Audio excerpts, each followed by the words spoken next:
Welcome back to the Brew Podcast, ladies and gentlemen. I'm your host, Johnny Mac 52199 here, coming alongside of a 2024 MVP, should have been Cy Young Award winner, future Cy Young Award winner, Austin. How you doing today, man? Good. How are you, Johnny? I'm doing good. The Phillies are on. If you catch me over here looking, I got the screen on over here. That's why. What's the score of that game right now? By the way, I It haven't paid is attention yet. 3-0 right now. Phillies? Yeah, I'm a happy son of a bitch right now. Sure. My team's not in the playoffs, so I can't experience that joy. Yeah, it's okay. You get there one day, Austin. You get there one day. Maybe. Maybe once the ownership change, you might get it. Shit. I mean, hey, at least you got to experience the playoffs for us this year. Yeah, I mean that's one thing. At least I got to play in my own personal baseball playoffs, but I can't watch my team play it. Shit, let's talk about that. I mean, right off the rip, you went the whole 9.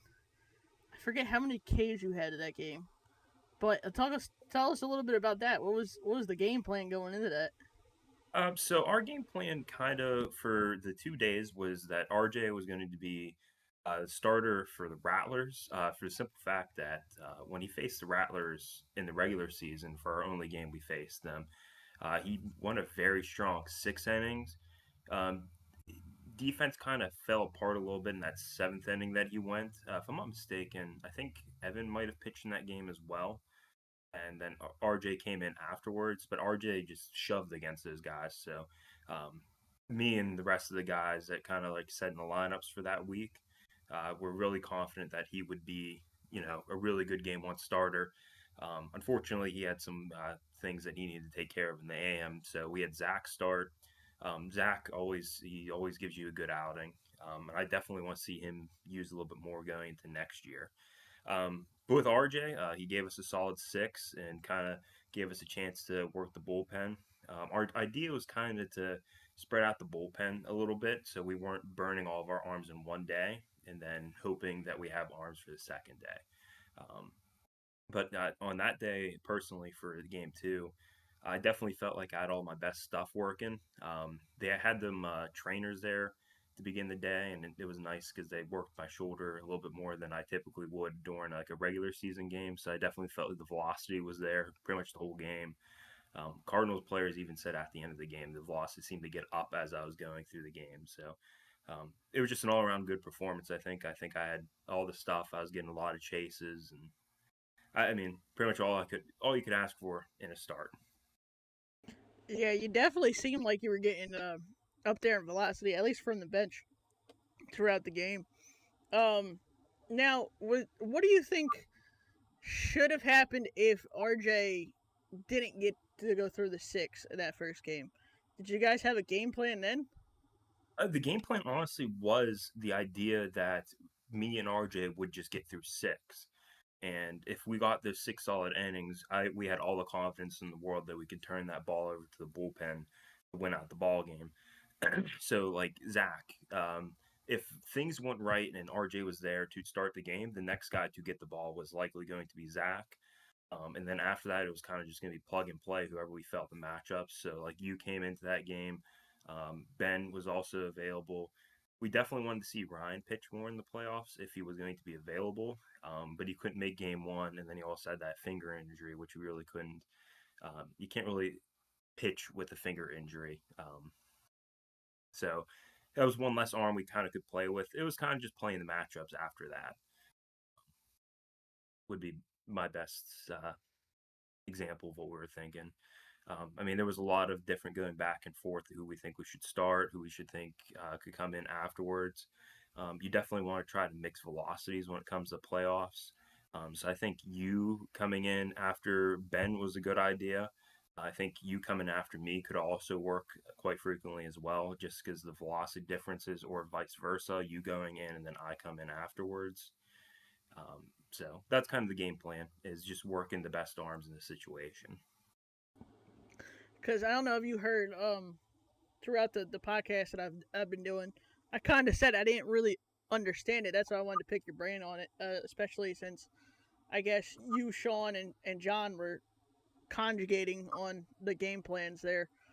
Um, besides the defense and besides being left on like runners in scoring position, what was your initial thoughts to that first game and the second game after? The good thing I'd have to the good thing that we had going was I think pitching was very solid. I think RJ gave a good outing. Zach was shaky, but we always seemed to get our way got ourselves out of that one. Um, Pitching wise, I thought we did very well. I think that was kind of our strong suit in this season. There's a lot of guys that pitch very well. I did like a combined ERA as a team, and I think it was around 4.2, which is really, I'd say it's pretty good. That'd be considered an average pitching ERA, which I mean, you should win a lot of ball games if you're pitching to that level. Unfortunately, offensively, we definitely struggled throughout the course of the season. You think the errors were the biggest contributor into, having that struggle throughout that season, or what do you think was the biggest factor to struggling? Honestly, it's a mix of both. I mean, if you look at the final scores and stat lines for each one of our pitchers, I mean, I have it pulled up here. Like, I gave up 27 runs, but only 18 of those are earned. So, I mean, when you're giving away 9 free runs, and I mean, look at RJ because he also has a lot of innings. 25 runs, 19 earned. So, I mean, you're not going to win too many ball games if you're giving up 2, 3 unearned runs per game. And that's not even including like your outings, Ben's outings, Evan's outings. I know Evan got hit with it pretty hard too. Like all those factors definitely play, but offensively, we just didn't get the job done. If you look at a lot of the games, like more recently, it's a lot of 3 run, 4 run games. Again, you're not going to win a ton of ball games that way. If you know, as a team, we're averaging a 4 earned run average. You need to score more than 3 or 4 runs a game to win a ball game. So let's talk about your stats because glad you brought that up there. Um, you had like a 3.38 ERA this year. Uh, like what 60 strikeouts. How do you think that side of things went for you this season? And did you expect to be that kind of dominant this year? I was not expecting the extreme uptick in Ks. I added a new curveball this year, which I haven't thrown a curveball since my sophomore year of college. So, I mean, it was interesting seeing how that generates extra swing and misses and plays off the fastball, and honestly gives me a real off-speed pitch because didn't really have the feel for the forkball this year. So that acted pretty much as my off-speed changeup to get people off my fastball. So I think that definitely played a real big factor in pitching success. But definitely wasn't expecting, such a high K per nine. I think the first game definitely set the tone for the season that I was going to have with the 10 Ks and 5 innings. But you know, you don't expect in every outing to have something similar to that. There was a couple of outings where I was a little shaky, but for the most part, I felt like I was rather consistent with the strikeout totals. Did it feel like you threw 48 innings? To be honest with you, I've always been built up and I've always thrown a lot of innings, especially when I was younger doing like tournament baseball. I mean, I've always been used to being a starter and throwing a ton of innings. So I mean, I love it. It's my favorite part of the game is pitching. I like hitting, but I definitely always see myself more as a pitcher. I got that weird mentality, I guess. You're like the Shohei of Tani, huh? I'm like, Let's go back to that Rattlers game. What was your favorite moment in that game? I know a lot of things stand out to me. One of them was Devin's catch, throw him out. But what was your favorite moment in that game? I mean, that'd probably be that play too. Devin is an unbelievable outfielder. I mean, that guy has an absolute cannon for an arm out there. Um, nobody has a scouting report on Dev considering it's his first year, but I think the league is definitely more on notice for what he is capable of doing, and I definitely could see a lot less guys trying to test that arm going into next season. I find it funny how the Rattlers literally there was one clip that stuck out to me going back and editing that video. The guy was rounding third, saw that Devin had it, and just immediately pumped the brakes and went back to third. I mean, if you see the first, like that first play, I mean, the ball was pretty deep out there. I'd say that was about medium depth out there. So he had to huck that thing a long way to get that throw out, and the fact that he did is unbelievably impressive. And from listening to his podcast, it doesn't sound like he did a lot of baseball since his college days. I mean, softball is something, but like he said, it's different than throwing a baseball. I've thrown a softball with my girlfriend before, and gripping the ball and throwing is completely different than a baseball. So the fact that you can still rip it down like that and kind of coming off fresh is pretty incredible. I definitely think we lucked out finding him this year. As much as we lucked out finding you last year. But what do you think things need to happen differently for next season? Is there like a specific thing that you guys are looking forward to the draft, or looking forward for the draft, or are you kind of just like recruiting now and trying to get as many people as you can? So I'm gonna try to see what comes to that waiver portal. I know we're planning on continuing to do practices up until December, and I think we're gonna do a little break there because of the holiday and start back up in the new year. But if I can find some folks in that waiver wire pretty early and see if we can recruit maybe a hitter, that's definitely a big thing I want to see going to next season is having one or two additional hitters, especially since we're losing Sean going to next year. Having another bat that can drive in some runs would be huge for the team. I don't think having another pitcher would, or sorry, I think having another pitcher could also help out a lot. That takes some stress off of both me and RJ. And then when you have the playoffs, so we were pretty set for the first two rounds, with it being just Saturday and Sunday. But if we made it to that next week, you were going to have to play three games in 2 days in order to progress in the playoffs. And as much as I do have confidence in our relief pitching, if me or RJ had a bad game in either of those games and we had to blow our pen on that, it would be very difficult for that third game to get the amount of arms needed to win that ball game. Kind of how like it was that last year against the Oaks.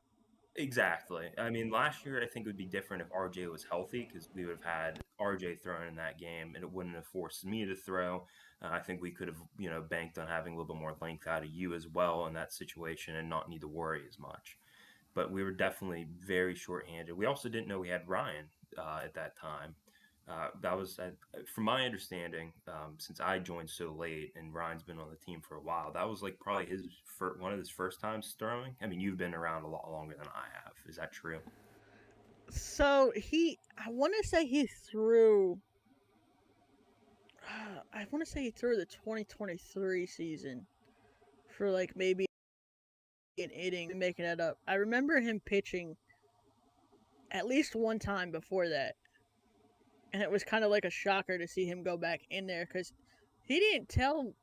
I think at the time it was Dan that was coaching. Um, that he wanted to pitch at all. It was more just kind of like outfield, Yeah. and I definitely remember him throwing because I definitely remember sitting there and being like, I think it was to Dan. It was either Dan or Jamari. Was like, holy shit, I didn't know he could throw. Kind of thing. Yeah. Yeah, I mean Ryan looks solid. I got behind the dish for him out of practice just to catch so other guys could hit, and he's got a pretty nasty slider. That looked good. He's got life on his fastball. If you didn't say anything, I mean before then, he definitely is a valuable arm that I think could really help us going into next year as well. It's a great piece to put in that bullpen. Um, Oh, that, I definitely think that, yeah, to go back on it a little bit, to find another piece to like the starting wise. I know I said it before on the podcast. I think that would be tremendous because that way, like you said, it wouldn't be much stress on you or RJ to go forward from there. like But even if we find just a three inning guy, like that just takes that opens up so many more possibilities with just playing with different arms. Like and this depending on how that person throws, like if we get blessed with a lefty, then you can do so much with that. Or even if it's another righty, just has a different throwing style from me and RJ or anybody else in the bullpen.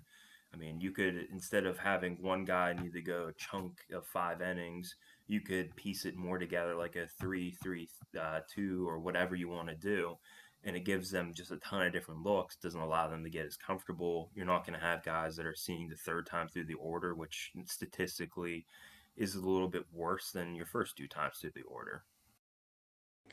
I definitely think if we could get either Evan or Jacob out to more next year, that would kind of set like the tone for us. Because imagine just, I think DJ said this in the podcast I did with him Wednesday, which would be the Monday after this or before this one. That if you could just find somebody to go 3 innings and just split it up that way, it would be a lot easier. Because having you come in and then having another guy come in, or Rob or whoever, and just kind of like flip flopping that way, it would totally throw them off. I mean, there was a lot of guys out there this year that saw you last year, but it didn't look like they saw you last year. Yeah, and that's also, yeah, exactly what you're saying. I mean, you can have a guy like start the Evan. He's always going to give you a good quality start. Um, I feel pretty confident coming out of the pen, and I think RJ, from like when I've talked to him and seen him, he's really good out of the pen too. So you could start somebody like Evan, who's got more of a finesse guy, doesn't have like the most velocity, no offense to him, but he's got really good breaking stuff.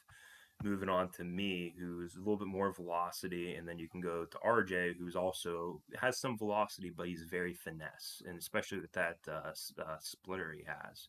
From what I've seen, it's pretty gross, and he seems to generate a lot of whiffs on it. Yeah, I think somebody called that a knuckleball this year, and It he might be. just. Oh, it's one of the two. I think he refers to it as a splitter. I think I was gonna get into that. I think it is a splitter because he came off the field, and I remember like I was like one of the first guys he greeted, and he's like looking back and he's like, "Yeah, you guys don't know nothing about ball. It's not a knuckleball." Well, that's the same thing with me. I have a forkball, so when it comes out from the side, it looks like it knuckles for the most part. But if it knuckles, you're gonna think your brain automatically thinks knuckleball when you see something knuckling. Right. See, I said it before, and I think I'll say it to you again. I think I said this to you. I would hate to verse you as a batter. I really would. That's always the goal. I've always tried to be an uncomfortable at that, at the very least, especially with how my arm slot is. My girlfriend's dad actually recommended that I move myself to the right of the mound because initially, when I was an overhead thrower, I'd always start on the far left just because that's how I struggled with arm side. Now I struggle more pulling the ball. So moving over to that right then starts my arm behind the batter. So that's even more uncomfortable for hitters that aren't really experienced with side armors. A lot of them, like especially with my sweeper, they'll turn their back because they think they're about to get hit, and then the sweeper breaks right into the inside corner. It's a strike. We've seen that a lot this year. I want to say Yeah. it's just kind of funny sitting from the bench seeing that. But um, what were your thoughts on this season, like as a whole? Like, who would you say, um, not necessarily pissed you off the most, but like got under your skin compared to who was actually fun the verse? uh, Fun the verse. Um, I thought the playoff game with the Cardinals was a good time. I mean, it's always a little bit fun when there's like a little bit of chippiness because that's kind of just how athletics are. But it's when you get to the extreme where it gets to the problem. So like I'm never a big fan of like facing the Tigers. I have my opinions on the team. Um, there was a couple guys that are nice on the team. Like I've talked to Brian before. He seems like a nice guy, like off the field. Just talking to him, but I'm just not a big fan of facing the Tigers. Um, I'm not a big fan of facing the Blue Jays. Um, because I mean, even dating back to last year, the game sometimes cross a little bit into like overly chippy, which I at that point it just gets me angry, and it's a Sunday. I really don't want to be like mad. And that's the same thing with like the Tigers games. Like I don't want to be mad. Like I want to be chippy with it because I'm just naturally a competitive guy. But like that's fun. Like Oaks are usually pretty fun to play against. They're cool guys. Um, Flying squirrels, like I know Andy because I go to the gym he's at. Andy's a really nice guy, so I found those games to be pretty fun. The Bulldogs games are always entertaining, I think. So I think there's more teams that I'd rather like. I think the games for the most part are very enjoyable. There's not very many people or teams in the league that I don't like. See, I'm actually happy that the league from when I started has it's calmed down most part. I mean, you've seen it before. Yeah, Being this is what your second year in the league, but I think that it's more fun to play against somebody that you know off the field yeah, because then it's like, okay, well, you can pretty much say anything. They know you're joking with them. yeah, exactly. But I agree with you 100%. If it gets too much, then it's not enjoyable at all. Like the Yeah, chirpiness. yeah, exactly. There's a line that it stops being fun. I think Evan said it the best.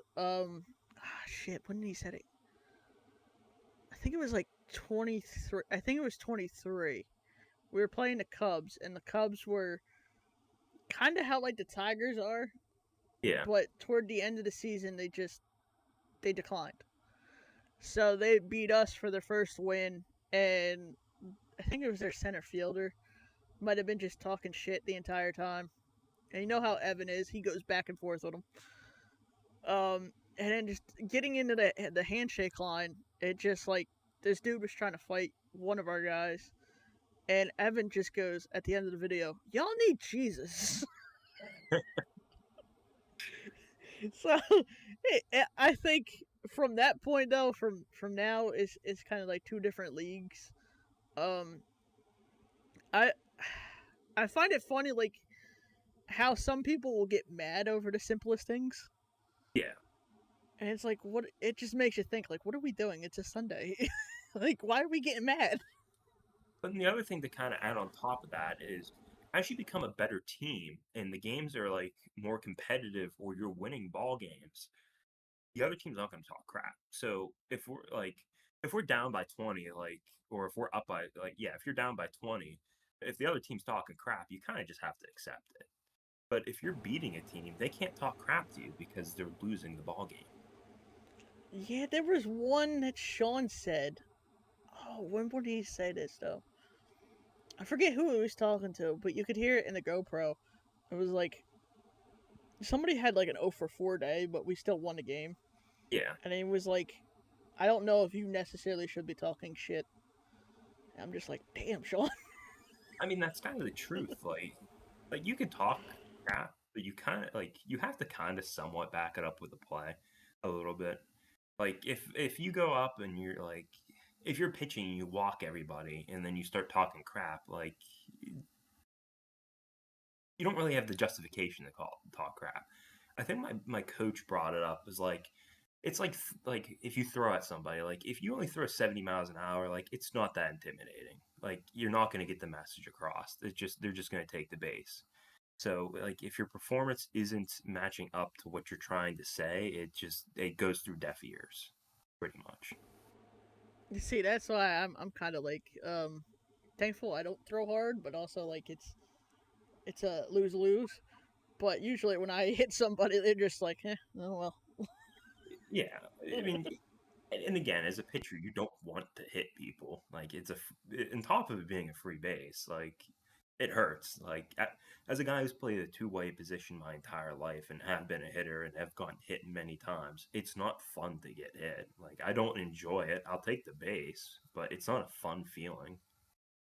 Hell no. There was one time, um, I think it was the first side armor we saw besides you. So it was like 23. And he immediately, like, I don't know what he threw, but it just didn't break or something. Yeah. And it just dead legs me in the back. And that guy afterwards was like, "Oh, I'm so sorry. I'm so." I'm like, Oh yeah. dude, it's all right. I mean, it hurts, but it's part of the game. Yeah, that's exactly. It's part of the game. Like I'll never get mad at somebody hitting me unless I can tell he had intent behind it, which I've never had it. So I've never had somebody come up and just intentionally hit me before. So I can't get mad at it. Like it's just part of the game. It happens. Like when I pitch, sometimes a pitch slips and I hit somebody. I feel bad about it, but it's just part of the ball game. See, the only thing I've experienced, like when somebody actually hit somebody, I tell this story enough because it's funny, but it's not funny, but it's funny. There was a guy that used to play on the Cardinals, which they were the Rockets, and he did something to Chandler, and Evan didn't like it. And Evan just goes over to Sam and goes, "Put me in." And the next time he saw that dude, he hit him in the head. What? And poor Mikey, Mikey was catching at this point, didn't know it was coming. So Mikey's trying to calm him down, be like, "It's unintentional. It's unintentional." And Evan's just sitting there on the mound. He's like, "No, it was intentional. No, he deserved it." I mean, that's very on brand. Bro, like I love Evan to death. That was probably the funniest shit I've ever seen. Because the dugout that for the Rockets knew that it was coming Yeah, because the thing that he did was bush league. yeah. What do So you do? everybody, he went in for a tag on a pass ball and didn't have the ball. Oh yeah, you can't. So it forced Chandler to slide, and the way that he slid, it was kind of like awkward, but what he didn't get hurt or anything, but it was just like an awkward slide because he slid so late. And Technically, if you do that, I mean, if since it's a play at the plate, there's nothing you can do. But if you fake tag at like second base, it's a free base. see, I didn't know that. I don't. I think it's classified as like a fielder block or something like that. Oh It's like shit! if like the catcher takes off his mask and touches a ball with it, that's considered it's maybe it's equipment violation or something like that. But you also get a base. It's like a fielder block Yeah, see that I knew. I didn't know about the other thing, but because he it's a risk to player safety. They have to be punished for it. Technically. he kind of like didn't like really roll his ankle, but it was almost there. Yeah. Like you could see it in the video, and I don't understand why people do that sometimes. I really don't. Well, I mean, they're trying to entice you to like miss the bag, I guess, or to not. Did you say it was at home plate this happened, or is this on the Yeah. field? So I mean, there's not really the one at the home plate doesn't make any sense because like forcing the slide doesn't do anything for you there. Like No, forcing the slide at third base like could prevent the guy from rounding the bag and trying to score, or the same thing for second. Home plate, I just don't see why would you want to do that. I think he was just doing it to be an asshole. I mean, that's the only thing I could. I mean, thinking about it rationally, it doesn't make any sense. It's not like you're preventing the runner from doing anything. They're going to score no matter what. All you're doing is increasing the risk of injury to be a jerk. And he was the same one that got kicked out later in that game too. So it was So he had it I guess coming. it tells you about the character, right? I've only seen, I've only seen two ejections in his league, which is the great part. But the first one, we were playing the Cubs my first year, and the dude had a hissy fit. It was literally just a hissy fit. He apologized for it afterwards, but he started complaining to the ump because it was a double play ball that wasn't double play, and he's sitting there saying, "Oh, this is bullshit. I want my check back. I'm calling Rob." And as soon as the umpire ejected him, my dumbass thought I was watching a game at this point. So I just let out a yeah. I was like, ah, shit. Let me stop. But those were the only two ejections I've ever seen in this league. I mean, I mean, you can't help but celebrating a little ejections. maybe just a little too loud, but That's all right. Hey, I mean, on the ball field, I'm still a fan of the game. Like everybody likes seeing somebody get rung up every once in a while. It's kind of it fires you up a little bit. unless it happens to you. Unless it happens to you, but then even then, you're pretty fired up if it happens to you. Like that one umpire last year that we Yeah, yeah. I don't. I must like cut him off in traffic or something. Not like me. you had to. And then DJ just said, "Fuck this shit. I ain't got nothing to lose at this point." Well, that was the second game, so I mean, we already had like the tension, I guess, from the previous game. But I have no idea what I did to the guy till because it started from the very first inning. Like the first inning, I got rung up on a pitch like below my knee, like well below my knee. I was like, all right, well, I'll get that too, right? and it just didn't happen. I think going off on Hannah, going off on your balk, that wasn't a balk.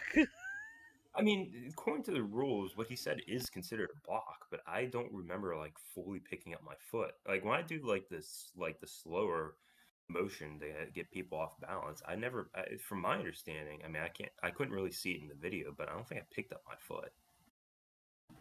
I don't think you did, because I went back and like, of course, like through the app through iMovie, like you can zoom in well farther than what you can put out in the video. Yeah, But looking at it, I don't think you did. yeah. I mean, I tried zooming in from it on the YouTube video, but you can't get too much of a zoom on YouTube, unfortunately. It's technology. It sucks. Yeah. um, what? Let's see. What else I got written down here? Here's a good one. What do you think the goal should be for next season? Obviously to win games, but do you think we'll break that streak? I don't know if you know if we have a streak over 500. We only won 5 games throughout this 5 years, 6 years. Do you think we finally break that? Yeah, for me, I kind of want to lay like micro and macro goals for the team kind of going to the next season. I think a macro goal is to definitely try to get a little bit closer to that 500 mark. If we can cross it, great. But definitely the big major goal is to continue to make the playoffs and kind of forming a winning culture. Because that's what continues to win more ball games if your team is fully on board and knows we can win ball games. So the macro goal is just to make the playoffs. I think a micro goal would be to cross a little bit closer to that 6, 7 wins, maybe get to 8 if we're playing really good baseball. But I think we're setting up ourselves well if we continue to show up for practices and getting better throughout the off season. That's going to be entirely up to each individual player though to do what they need to do to make sure they're ready. I know RJ's prepping with like a throwing program. Zach has already started wants to continue to throw pens throughout the offseason, which is going to help him become an even better pitcher for us. Teddy's committed to taking more swings. I mean, you already saw the hitter he's slowly becoming already. I mean, he's making more contact with the baseball. He got hits in both those playoff games. I would love to see Teddy maybe pull the ball every once in a while, just so he has a little bit more pop because you're always going to have more power pulling it. But even with his auto shots, I mean, he's hitting the ball hard, and that's all you can ask for. He's definitely one of those players that was like you saw it in him to do what he was doing towards the end, but you didn't really expect it to be like a flip of a switch towards the end of the season. Oh yeah, I mean, I was unbelievably impressed the first practice we had with him there. Like he said he wanted to be an outfielder, or somehow it got in that he was going to be an outfielder, and I was just like throwing him fly balls and hitting fly balls, and he just naturally had a read for it. I mean, I've been playing baseball since I was like 4 years old, and I still can't read a fly ball. So I mean, the fact that he kind of picked it up right off the bat is kind of incredible to me. I really don't think he made any bad reads for balls in the air, which I mean that's the most important part. I think he's still got a little bit ways to go for like balls that are rolling to him in the outfield where he has to kind of make a read to cut it off. But I mean, already knowing how to track a fly ball the way he does is incredible. Yeah, see, I can't track a fly ball, so I give him all the props there is to play in the outfield, especially the way our outfield is with as Oh yeah, many guys that lock it down every week. But oh yeah. I mean, Ryan is phenomenal. Devin, you can't say enough about him defensively. I mean, he's a phenomenal center fielder. I'd argue probably the best defensive center fielder in the league with both his arm and his fly ball reading, and he's incredibly fast, so he's got range too. Teddy's great out there. You can always chuck Jackson out there, and he'll give you a good couple innings out there if you need him.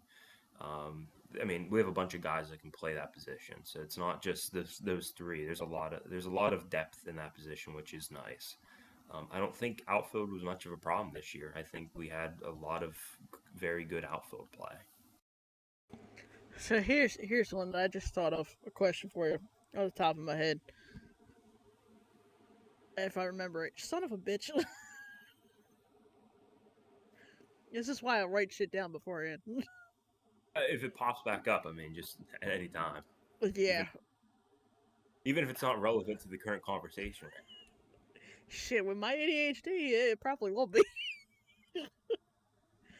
um, it was something that I just talked about with DJ, and I just had it, and I can't.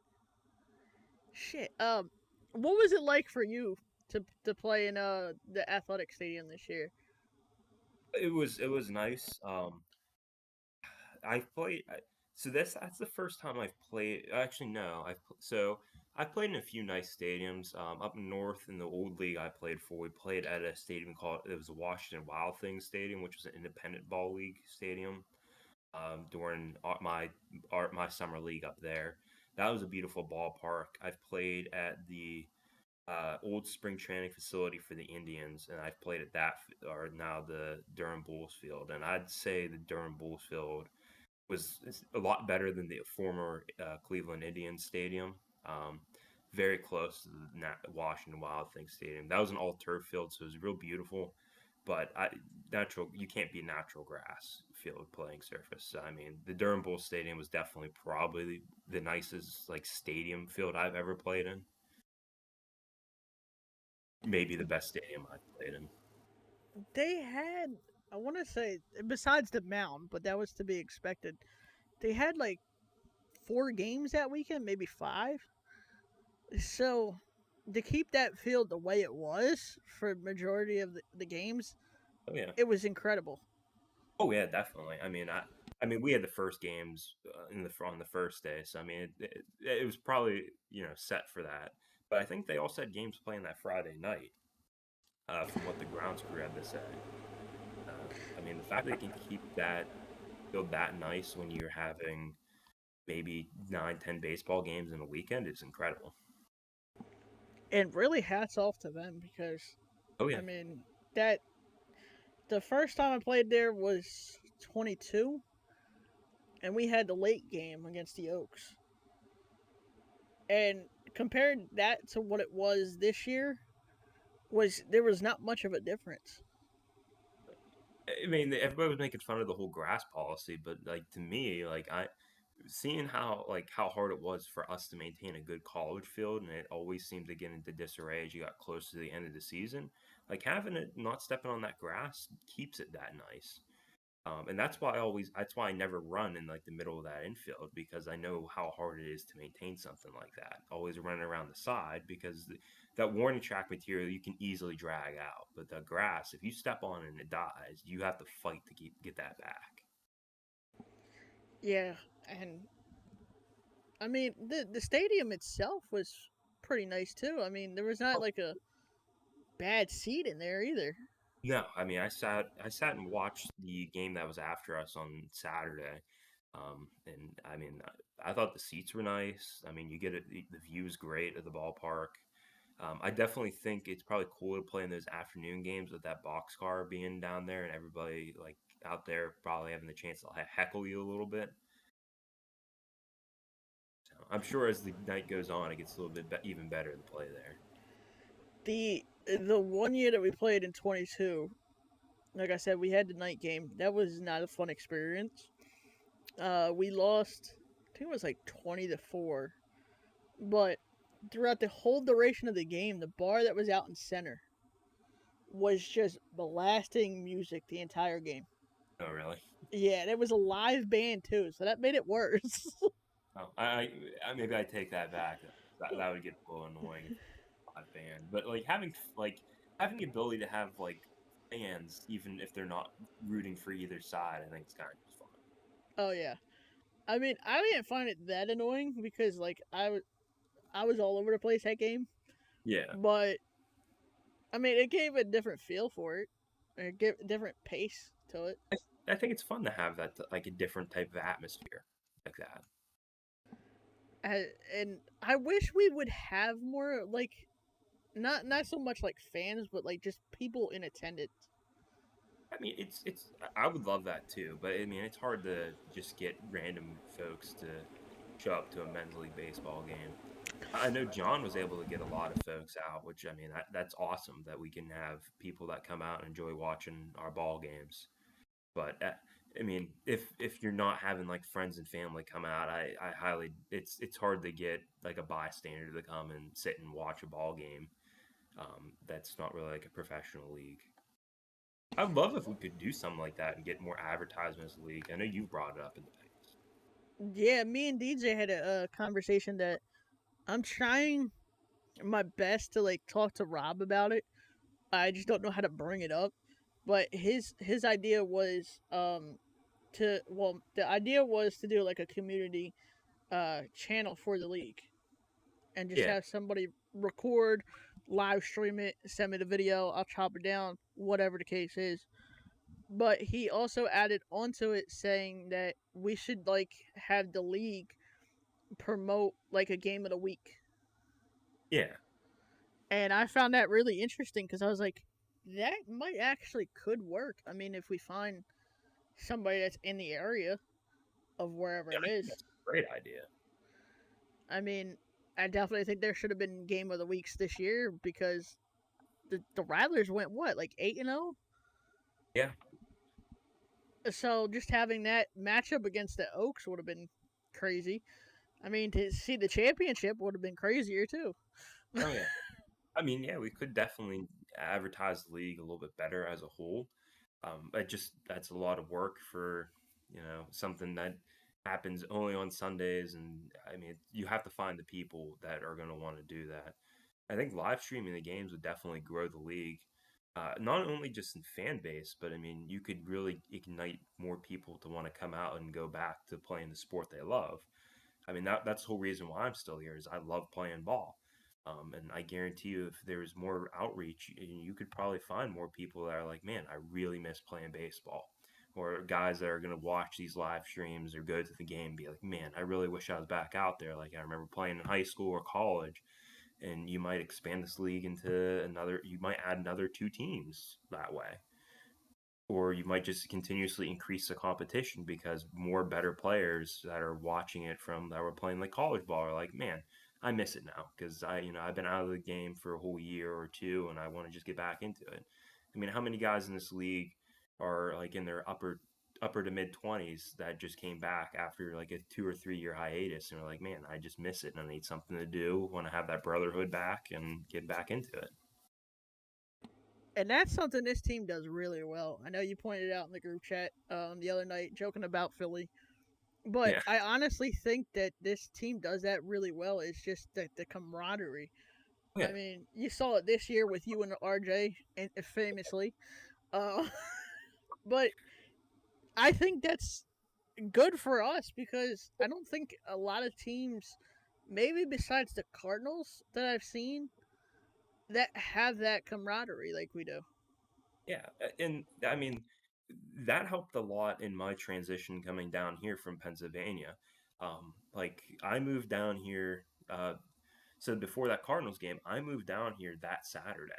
So that Sunday was my first full day of being down in North Carolina. And being welcomed to the team that quickly allowed me to make friends down here that I wouldn't initially have because the only person I had down here was my girlfriend at the time. So it was nice to like quickly make friends and have other guys I can hang out with outside of baseball. And that game was something else because you came in what the fifth inning. Yeah, I mean, watching Dylan kind of go down like that was sad. You never want to see a guy go down like that. I mean, the guy would. I mean, on top of that, the guy was shoving. Like I wasn't even expecting to go in at all the way he was throwing. And I mean, it's kind of surreal. Like it sounded like to me, it sounded like a guy broke a bat to me. And I was like, man, like it was crazy to witness. There's not really any words to it.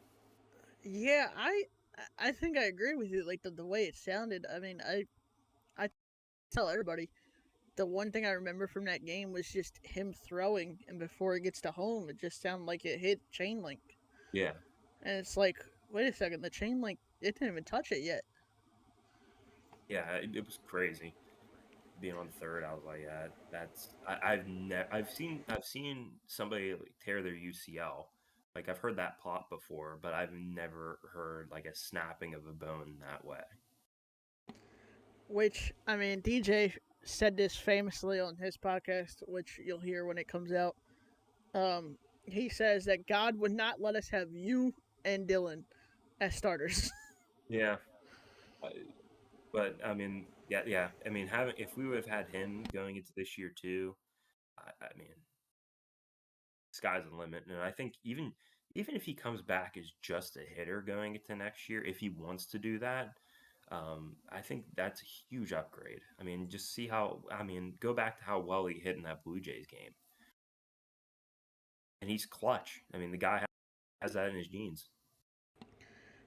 I mean, just being able to, I think, having you and him on the same like as a pitcher, obviously it's probably never gonna happen, but just thinking about that would be like, holy shit! And like we discussed it, and I'm like, that would be just a disgusting combination that I could think And of. you also have RJ. I mean, I mean, he was dealing with elbow problems. You have him this. You would had him, and then Evan. Like that's four very very good pitchers to go to.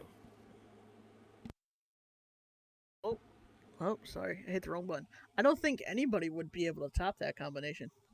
No, I mean even right now with me and RJ and all the other guys, I think we have are very reliable in the bullpen. I think we have one of the best pitching staffs in the league.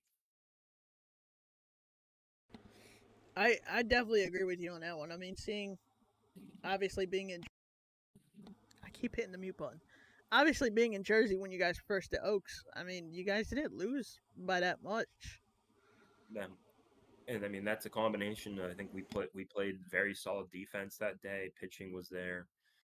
That's the formula to win ball games. If you like you don't even need to score that much if you're playing solid defense and your pitching's there that day. You can win a game being really you can win a game if you're excellent at four of the five facets of baseball. Um, you can get by as long as the fifth facet of hitting is okay. I mean, that's how the Pirates won a lot of games this season. I think they had 19 shutouts. Like that's how they won ball games. They didn't win because they were putting up 90 runs. They were putting up 4 runs and letting that pitching work. Does that equate long-term success? No, but you can get through it in the short term. Yeah, I think that's how the Reds got in this year to the postseason. Obviously, because of the Mets being Yeah. Mets, but I mean they held it down a little bit. The first game they held it down a little bit. They still lost by the 5, but I don't think anybody was expecting that out of them either. Well, if you looked at their stats, they were an 8% below league average offense, which is not good. But if you have a good enough pitching staff and good enough defense, you can overcome having a poor offense. And that's kind of the thing with this league. It's not like the MLB in which it's a marathon of 162 games. It's a sprint. It's 16 games. So if you can be very good for 16 games and but the playoffs you can get through at a minimum of was it 6 games? So you're only asking yourself to be very good at baseball for a total of what 22 games. So it's not like you have to be excellent for 162 or win 90 of those 162. You theoretically all you need to do is probably win 14 out of 22 games and you can win the whole thing. As I just made that reaction, I don't know if you saw it, but now the Dodgers are winning 5-3. Oh, that sucks. I don't like the Dodgers. I immediately just saw it. As Freaking much as I don't like Philly, I don't like the Dodgers more. Hernandez hit a bomb off of Strom, and I'm just like, oh god. But There's no winners for me. I'm just going back to that. I want to see Philly win. I mean, obviously because I'm a fan, but I mean, I hate the Dodgers more than I hate Phillies. I'd love to see Philly win this series, but honestly, if I could, I would want to see a lot of the teams that wouldn't be it. That's what I like saying every year, no matter if it's football or hockey, baseball, whatever. Just seeing those teams that don't make it a lot get in and then making a run for it. that's what makes it fun. I think that's the kind of nice thing about the baseball playoffs. As much as like you constantly see teams like the Yankees, the Dodgers, they're always going to be in it just because of how much they spend. But it's always nice to see how many like new teams come up because if you look at the NFL, it seems like it's always the same couple teams that make it. I don't really track the NBA, but from my understanding, it's kind of the same way. But with baseball, it's all about getting hot at the right time.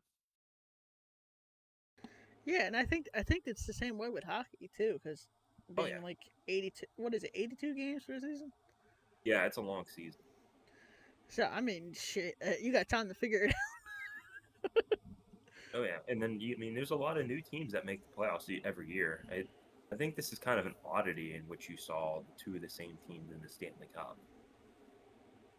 I mean, I was definitely shocked to see the Astros not make it this year, which was fucking hilarious.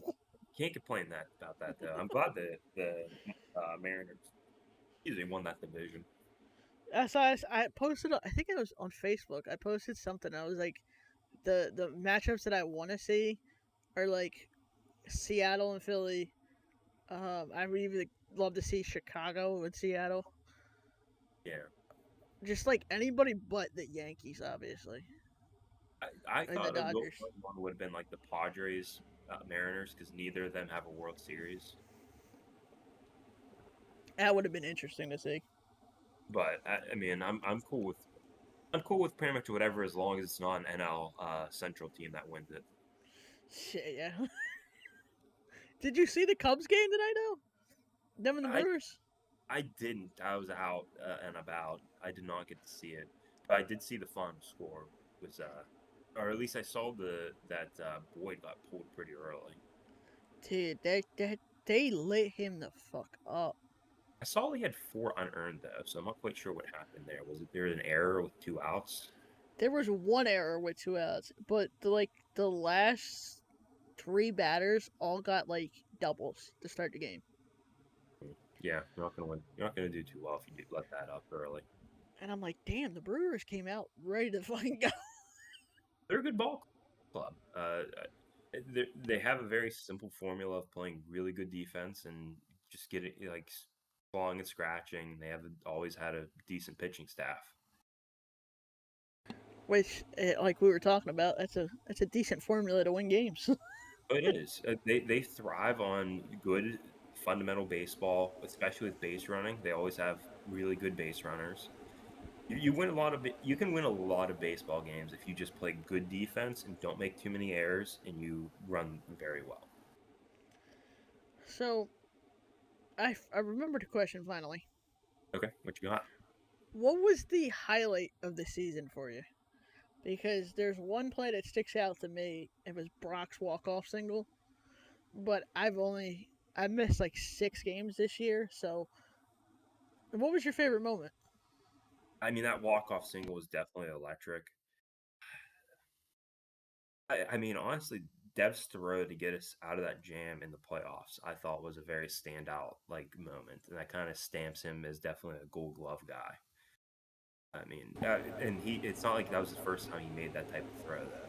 He did it multiple times throughout the season, but coming in that situation where we needed to get out of that jam to even have a hope of winning that ball game, that's just huge. Yeah, he did it against the Bulldogs too in the season the I guess preseason game exhibition, whatever the hell you want to call it. Yeah, I wasn't at that one, but I saw the video that you posted about it, and it's incredible what he can do in the outfield. Wait, do you think he'll win a Gold Glove this year though? I mean, if he doesn't, I don't know who's gonna win it. I mean, you didn't win Cy Young last year, which everyone thought you should have. If But if if he doesn't win a Gold Glove after all of his defensive plays and the highlights you post on your the Instagram page, I don't know what we're doing. If not every single if everybody does not vote him in our group chat, it just doesn't make any sense. Most people are you, just voting for themselves, which I guess I can understand. But if anybody deserves it, it's him. oh yeah, for sure. So who do you think will win the MVP this year for us? I don't know. I mean, RJ definitely has it with the way he pitched. I think John, the way he hits and plays catcher, I think he always deserves consideration. He hit great, and you can't take away what he brings defensively as a catcher, as a primary catcher. That guy's a dog. Yeah, like, I'm a sucker for a good. It's a hard position.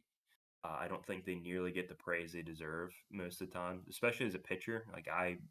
I think that's why I kind of appreciate him more as a pitcher because I know what he's going through back there. Because anytime I make a mistake pitch, he's the one who has to pay for it.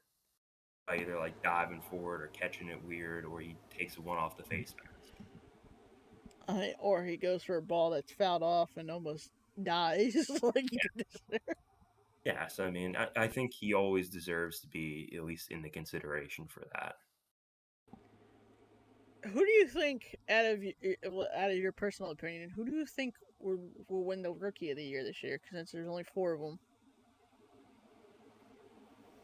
Each player has their own individual thing that makes them really valuable. Gates was good hitting wise. I just don't think he'll get it just because he wasn't at as many games, which is not to a fault of his own. With his career, baseball is secondary to pretty much anything when it comes to like us being adults now. Great hitter. He played good third, and even when he came on the mound, he was solid. Teddy, good defense. And he definitely came alive at the end of the bat. Ben, with his, him catching, him pitching, I think it helps out a lot. I still think it's either going to be between Dev and Teddy. Because Teddy brings a little bit more offense than Dev did, but Dev has the defense and the base stealing. And honestly, I think with him being in center field, it's a premium position. So personally, I think Dev probably gets it, but I would not be shocked if any four of them end up winning it. See, I'm only nominating those four because I feel like you have to be playoff eligible to be on whatever list it is. I mean, the only one you're leaving out, I guess, would be Justin, but Justin unfortunately didn't play as many games as we were hoping. Yeah, and I was on vacation. I don't mean to bring that up, but I was on vacation. And I'm just like, the fuck did I miss? I immediately called John, and I was like, what the fuck happened? Yeah, I'm not at liberty to discuss what happened there. I know the story, and I don't want to, that out. Uh, I wish we had Justin the whole year. I think Justin's glove really could have developed. You could definitely see that he always gave super tough at bats. I mean, the guy would foul off like 6, 7 balls in each at bat. I mean, if you develop either of those tools, I think he could have been phenomenal. But it's life. Life, life happens. Life sucks a lot, but That's life. um, I feel like we go through that every single season. Though, I mean, we have like you mentioned, Sean was leaving this year. I feel like we have a certain amount of guys just I don't know. It feels like they just leave. Like obviously, life is life, but Yeah. I feel like we're just hit with that curse of just guys leaving after every year. I'm sure every team kind of goes through it. Maybe it's not as, like key players like Sean as much, but I mean, it happens. Like technically, I played a game or two, or I played a game before I moved down here for a summer team that I was more anticipating playing a little bit more with them. But as life, I moved down here pretty early on in the summer, to get down here, start work, and set a life up down here. Just how it is. It's life. And then eventually, like, there's going to be more guys. Like, I might move on to a different location later on down the road. I don't have any plans to do that anytime soon, but there's a chance, like, a couple years down the line, I might move somewhere else. That's how life is. Um, as I try to fix my light situation, I don't know if you noticed it went off on me, but Yeah, uh, it happens every single podcast, and I don't know why. But what it's do you? sensitive. It's Alexa. It's stupid. I had to say that softly because it's literally right underneath me, right? So, but it didn't go off. Um, what do you think that? Here's the question: what rule would you change if you had to change a rule in the league, or anything that you could change in the league? What would you change? I mean, honestly, I don't think there's any issues with the rules that we have in the league. Um, I really don't got anything to be honest with you. I mean, we're playing basically just by base like standard MLB baseball rules minus the pitch clock. and I think the way we're playing it's fine. To be honest with you, I mean maybe the guest players maybe open up guest playing a little bit more to like maybe having two in a game. Especially if you're running like I know some teams and us like one week we were running low on guests or running low on our regular players, and just to get those 9 innings in, maybe allowing two guest players as a max instead of one might help. But I also get the idea of trying to limit that as much as you can because I mean they're not paying players. So I think the official rule is you can have three. I think. So, so I looked at the rule. You can only have one guest player playing at a time, Okay, and so it was the pitcher that I was thinking of then. yes, it's three. Three They're max innings. 3 innings. You That's can what it only have was. one guest player playing at a time. I think you get 2 games in which they can play in. Okay, so that's what it was then. So Yeah, I got confused on that shit. It's been a yeah, while since I looked at it. yeah. I think that's like the only rule that I could see like helping, especially if you're trying to recruit guys during the season. When you only have a 16 game season, and you're trying to get a look at somebody, I mean, you have if you break it up, you can look at maybe 8 different guys in a season, which is a ton. But your chances of finding guys that are interested in each and every single week is, I guess, it's probably there's probably statistically is a chance that you're going to do that, but you're also competing with every other team for the same guys. Yeah, which really came back to bite us on the ass. I think it was 23. Yeah, Um, Shout out to Cam. I don't know if you heard that story or not. bad not. Cam was on our team for 2023. I think it was for yeah, it was most likely yeah. 2024, the Oaks recruited him into joining their team. You know what? Maybe that's it. So I think if you get drafted by a team, you need to be locked in that team for at least that whole season. You can go whatever you want afterwards, but you shouldn't be able to get drafted by a team and say, nah, I'd rather play for this team. Yeah, I totally agree with you on that one. I I think honestly wouldn't mind. There's no way to enforce something like this, but maybe like a compensatory pick if you were to get picked up by a different team. Like, say, like I don't know. For example, like we got a guy from the draft this year, and they decide they want to play for the Rattlers next season. I feel like then we should get the Rattlers pick going to next year when it equals up to whatever round we pick them in. yeah, I think that would be good. I mean, or like having a trade system.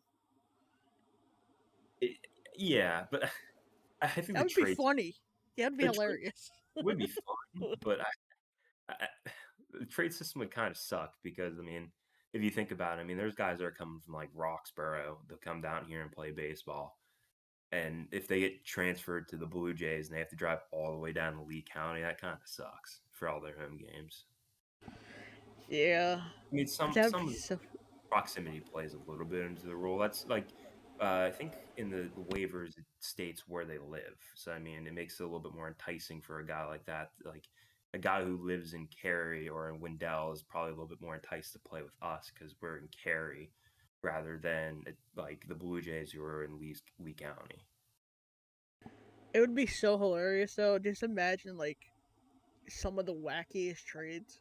Oh, Uh, I'm he sure there's some insane stuff that comes out of it. he got traded for $20 and a bag of chips. Yeah, and then like the other thing is like you don't teams don't supply the jerseys, so you have to like for us if we traded for somebody, they'd have to get a jersey, which also is like another $30.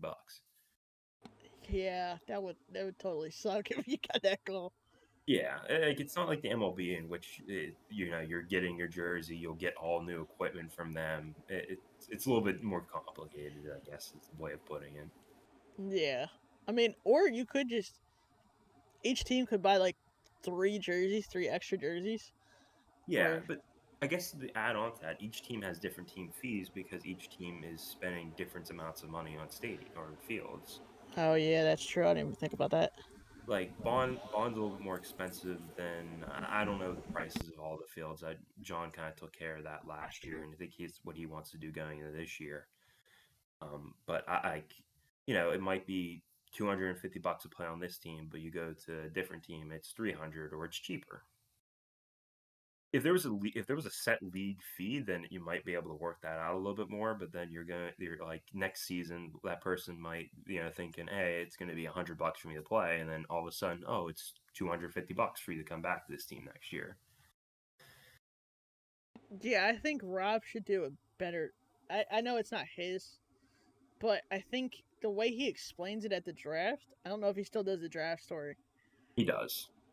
but he explained it the first year. He was like, "Well, it's X amount, but that's not including balls. I'm sorry, not including fields or jerseys or anything like that. That's Yeah. just to cover the balls, the umpires, and whatever it was else." But Rob only knows about like the league fees. Like we're responsible for booking each individual field. So I mean that's where the unexpected costs come in. Like we could get some crappy fields and not spend any money on ballparks. But me personally, I'd much rather spend a little bit extra money to play on a nice ballpark than get stuck at like Honeycutt. Well, yeah, Honeycutt. I've heard some horror stories on. That's not a baseball field.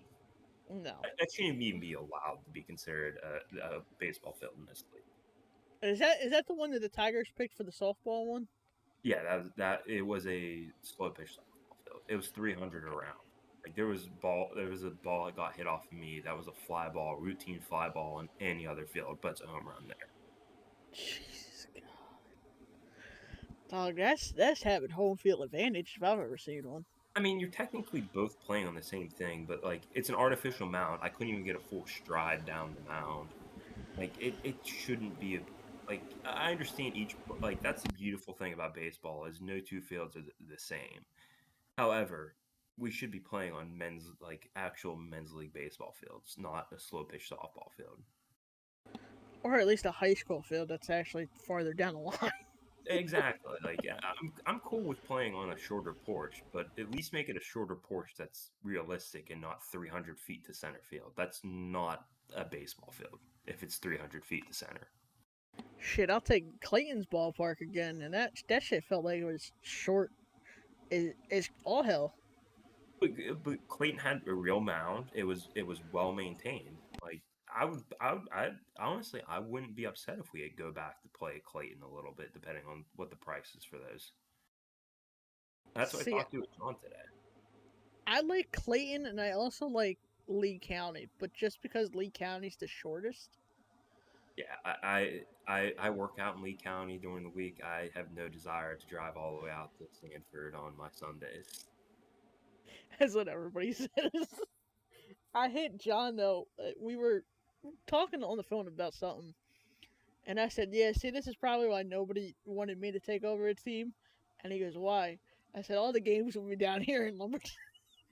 Yeah, He goes, "Bro, I would have killed you." I love baseball, but like if I like 45 minutes sucks to drive. Like I guess like for my girlfriend said like with her softball field or team up north, like she had to drive like an hour to ball games, and I was like that sucks. Like I would not like I love baseball, but I hate driving. Yeah, I do too. That's why I have mainly Lisa drive because I'm just like, especially on morning games, I'm like, I need to sleep at least like 30 minutes extra. I love Bond because it's 15 minutes. It's like 15-20 minutes from my house, but I mean I'm privileged in that regard to pretty much everybody else's. Like I've heard some crazy commutes like yours. Tuck from the Oaks, he's got a really long commute. So I mean, I do have sympathy for you guys needing to make those long drives. See, mine's not as. It's still an hour and 30, but it doesn't feel like an hour and 30. Yeah, I mean, pretty much all my life, my drives to ball games hasn't been that long. My farthest drive was to play at that Wild Thing Stadium, and it was an hour. I mean, I can put up with it if it's a nice ballpark. Now, the Durham ones, I know we played. Oh, fuck, what was that one? Hillside we played at before, which is. That's 2 hours. There was one other high school one, and I I told know the John about it. super far up north that we played. Shit, there was one. There was Charles. Was it Charles? Charles E High School or some bullshit? I'm not sure if I was at that one. No, this is before. So this is like my second year, Oh and there yeah, was another one in Durham, and I can't remember it, but it was like it was a high school field. But the one the Bulldogs have too, that's yeah. 2 hours away. Cool. And there was one of them that was like the one I'm thinking of was completely just not worth it. And every time we played there, I'm like, why the hell are we playing here? And I can't remember it for the life of me because the field was nice, but it was more like the dugouts. There was just shit thrown everywhere. Oh So like yeah, rakes, um, they had fans, but the fans barely worked. I forget. Damn, this is gonna drive me nuts. But the dugout, and it was like there was carpet on the dugout or in the dugout, but it was interesting. torn up. So like you had to watch where you stepped. That's the interesting.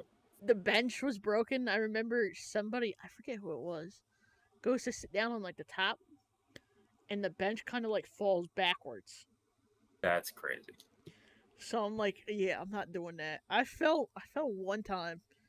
It was at I think it was at St. Lee, and they had their visiting dugout is like off the ground. I don't know if it still is. I haven't been back there, but there's like a chunk of metal that's supposed to be sticking the bench down, and there's just like a gap. So anywhere you walk on it, you feel like you're about to fall over. Interesting. But I feel like the fields have gotten better over the years. Um, I would like to go back. Fuck, what was it? Holly Springs. That's the one field that I would love to go back to, but apparently, to Rob, somebody complained because there was houses behind the field, like apartment buildings, Yeah. and somebody complained because it felt like every single day they were getting hit, and they complained to all the other leagues except for the high school league, and nobody was allowed to play there again. Why would you got a house next to a ball field? What'd you expect? That's what everybody says. I'm like, I don't know what these people were thinking. Like you're just if you're gonna buy a house next to a ball field, you're kind of just asking for that to happen. Like, if you live near a golf course, I mean, there's got to be Yeah, a golf ball that comes through once in a while. yeah, exactly. I don't quite know what you're expecting in that situation. I mean, you can maybe request like nets, but at the same time, you chose like that's where you chose to. Like you when you buy a house or you rent an apartment, like you know what you're going to be getting into And for the it was most part. just, it's the stupidest thing because, like, I swear they complain about the nets too. And, like, the nets are already, like, freaking 50 feet. Well, not that tall, but it feels like that tall. So, I like, guess what are you complaining? I mean that's kind of on them at that point. Like I don't know what you're expecting if you're going to rent the house or rent an apartment next to a ballpark. Like it's bound that you're going to catch a stray baseball every once in a while. Shit, just make sure you have good insurance. Even then, it's not your. It's going to be the apartment's insurance. Oh, yeah, that's right. That's right. I mean, you have to I get was thinking rented. of the cars, I think. Oh yeah, car insurance. Yeah, definitely. But I think Yeah. there's insurance. I think you only cover like if you cause damages. So, I forget what year it was, but there's a guy on the Oaks. It wasn't Brett at the time, but it was somebody else that was like their assistant. And he drove a Tesla to the field one time, and we had a doubleheader. And the back of his windshield got busted out by a ball. Cool. And I really wanted to know, like, what happens out of that, but I forget the dude's name. I mean, Because you I, could just insurance claim to that. I think. because we all had a bet because he had, I think the way he explained it was he had to take the car somewhere to like a Tesla dealership, but the nearest one was like an hour or something away from him. Cool. So he was like, I might as well just try to find somebody else or windshield or whatever the case was. And I don't think I ever saw that dude again in the league. And he got one broken windshield and said he was done. And it happened like the last week of the season too. So that was even the worst part. It was like the last game. Yeah, I mean, windshields ain't cheap, Oh hell no. That shit's expensive as hell. especially when you go to a dealership to get it done. Dealerships will take any bit of money they can off you. Oh yeah, I learned that lesson the hard way. Oh yeah, dealerships are all about making that money. It's sad too. It really Oh, is. it's not fun. No, especially since you can't do nothing. Like when I tried to go get the car, and I had to text you how much like the interest rate was. I'm not gonna say it on the pod, but I had no other option but to do it because it was either that or no car. Yeah, I mean, my truck interest rate's pretty insane too. I was like, God, if I was just a little bit smarter. I mean, yours is a new car, or is it new, or is it slightly used? Because I know it's pretty new in model years, right? Yeah, it was brand new. It was right off the truck. So brand new, I think. So brand new cars usually get better interest rates than used. My truck's used, so my interest rates like was not good. So I was like, talk. And the worst part was like the guy didn't even tell me what he was going after or what he was getting. Yeah, So we literally did the paperwork that day that the car came in, and I had no idea what kind of car it was, what color it was, anything. And he's like, "Oh yeah, just fill this out. This is your interest rate." And I was like, "Well, it's too late now." I mean, you got a nice car. It's a good looking Yeah, car. it runs pretty well too. Well, that's all that matters, and I'm sure that car is pretty fuel efficient. Oh yeah, it only cost me like $20 to fill it up. Oh, that's yeah. My Ranger, I have to fill it since I'm all the way out in Sanford for work. I fill it up usually like 2 or 3 times a week. It's like $40 a tank. Shit. See, Lisa's car is like that, but she's got a Traverse. I mean, it's I have to have a truck for what I do, so I mean, it's 90 miles a day. Yeah, fuck Plus, that. like I go to the gym afterwards. Driving additional mileage for that, and then I have to pick up food and community the baseball, depending on the field. Like if we're out in Lee County, then I'm doing it all over again, another 90 miles. Shit, fuck that.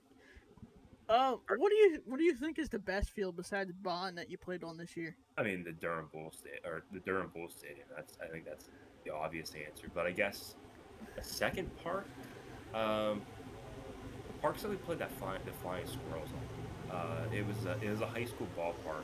I think it was somewhere north of Nightendale. Um, those are beautiful ballparks, very well maintained. It was a nice high school field. Plus, they had batting cages that we were allowed to use. So that's another big plus. Let's see what the next question is. What would you rate the season on a scale of 1 to 10 and why? But while you answer that, I gotta go do something real quick. But just keep talking. What's the Let's see how long we can do this. define the 1 and 10 real quick though?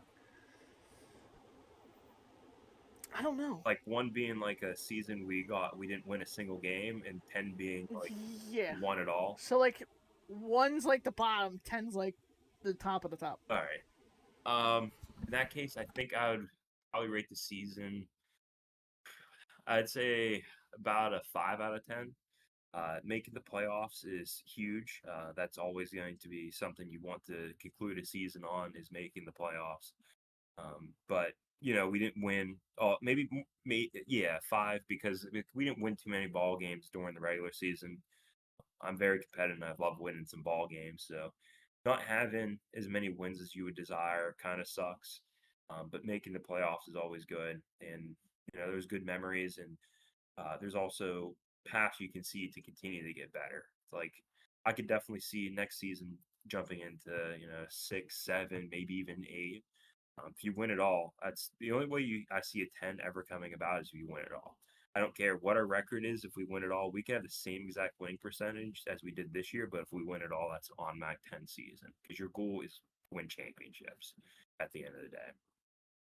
Um, I think you get close to 6, 7, 8 as you win more ball games. You get deeper in the playoffs. So it being a first round bump and it being a general losing season, I think that kind of what keeps it around being like a mid season. But you can definitely see the building blocks into expanding into a better season going into next year. unfortunately, that's really all I got. So we'll get to enjoy this little bit of silence together. But uh, yeah, that's pretty much all I got on that in terms of that. Um, I said there's a lot of potential going to next season, and building off of what we currently have. The building blocks are there to win championships going into the future. Like I kind of talked to a lot of the other guys, like John, Sean, we're only 2 or 3 bats away from having that 10 season, and maybe one pitcher. Has my mic been unmuted this entire time? I didn't hear it.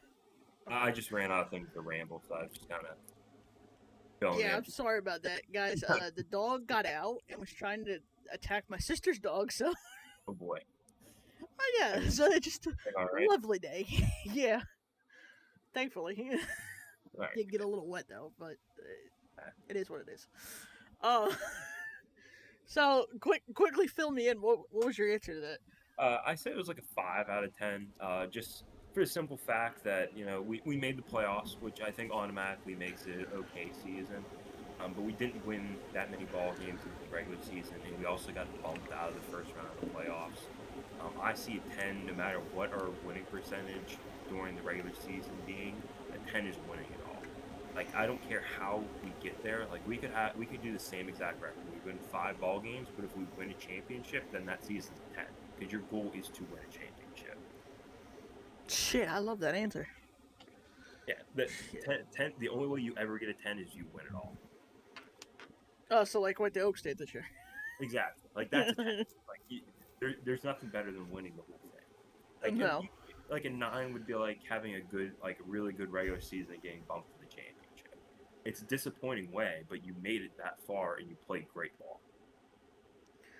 So there was one thing I wanted to touch on with it is that what me and DJ said last year. But do you think the league, especially for winning a championship, do you think they should do more for that than just the banner and the trophy? I mean, I really don't. I think I'm fine with that because I really don't know what else you could do. I mean, it's still a men's league at the end of the year. I mean, if you wanted to do more, you would have to pay more league fees. Like if you want to do like rings and stuff, those aren't cheap, so you're probably doubling your league fees. See, I got the rings the one year. But it's about keeping it economical for everybody. I guess would be the best way of putting it.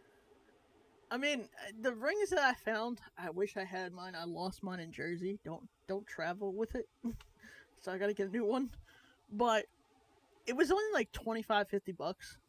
I mean, maybe you could do something like that if you wanted to extend it a little bit, but that's kind of probably as far as you can go with it. Yeah, I mean, you could try to like promote getting us into like tournaments if you were to set it up like different leagues around the region. Like, doesn't Greensboro have a league?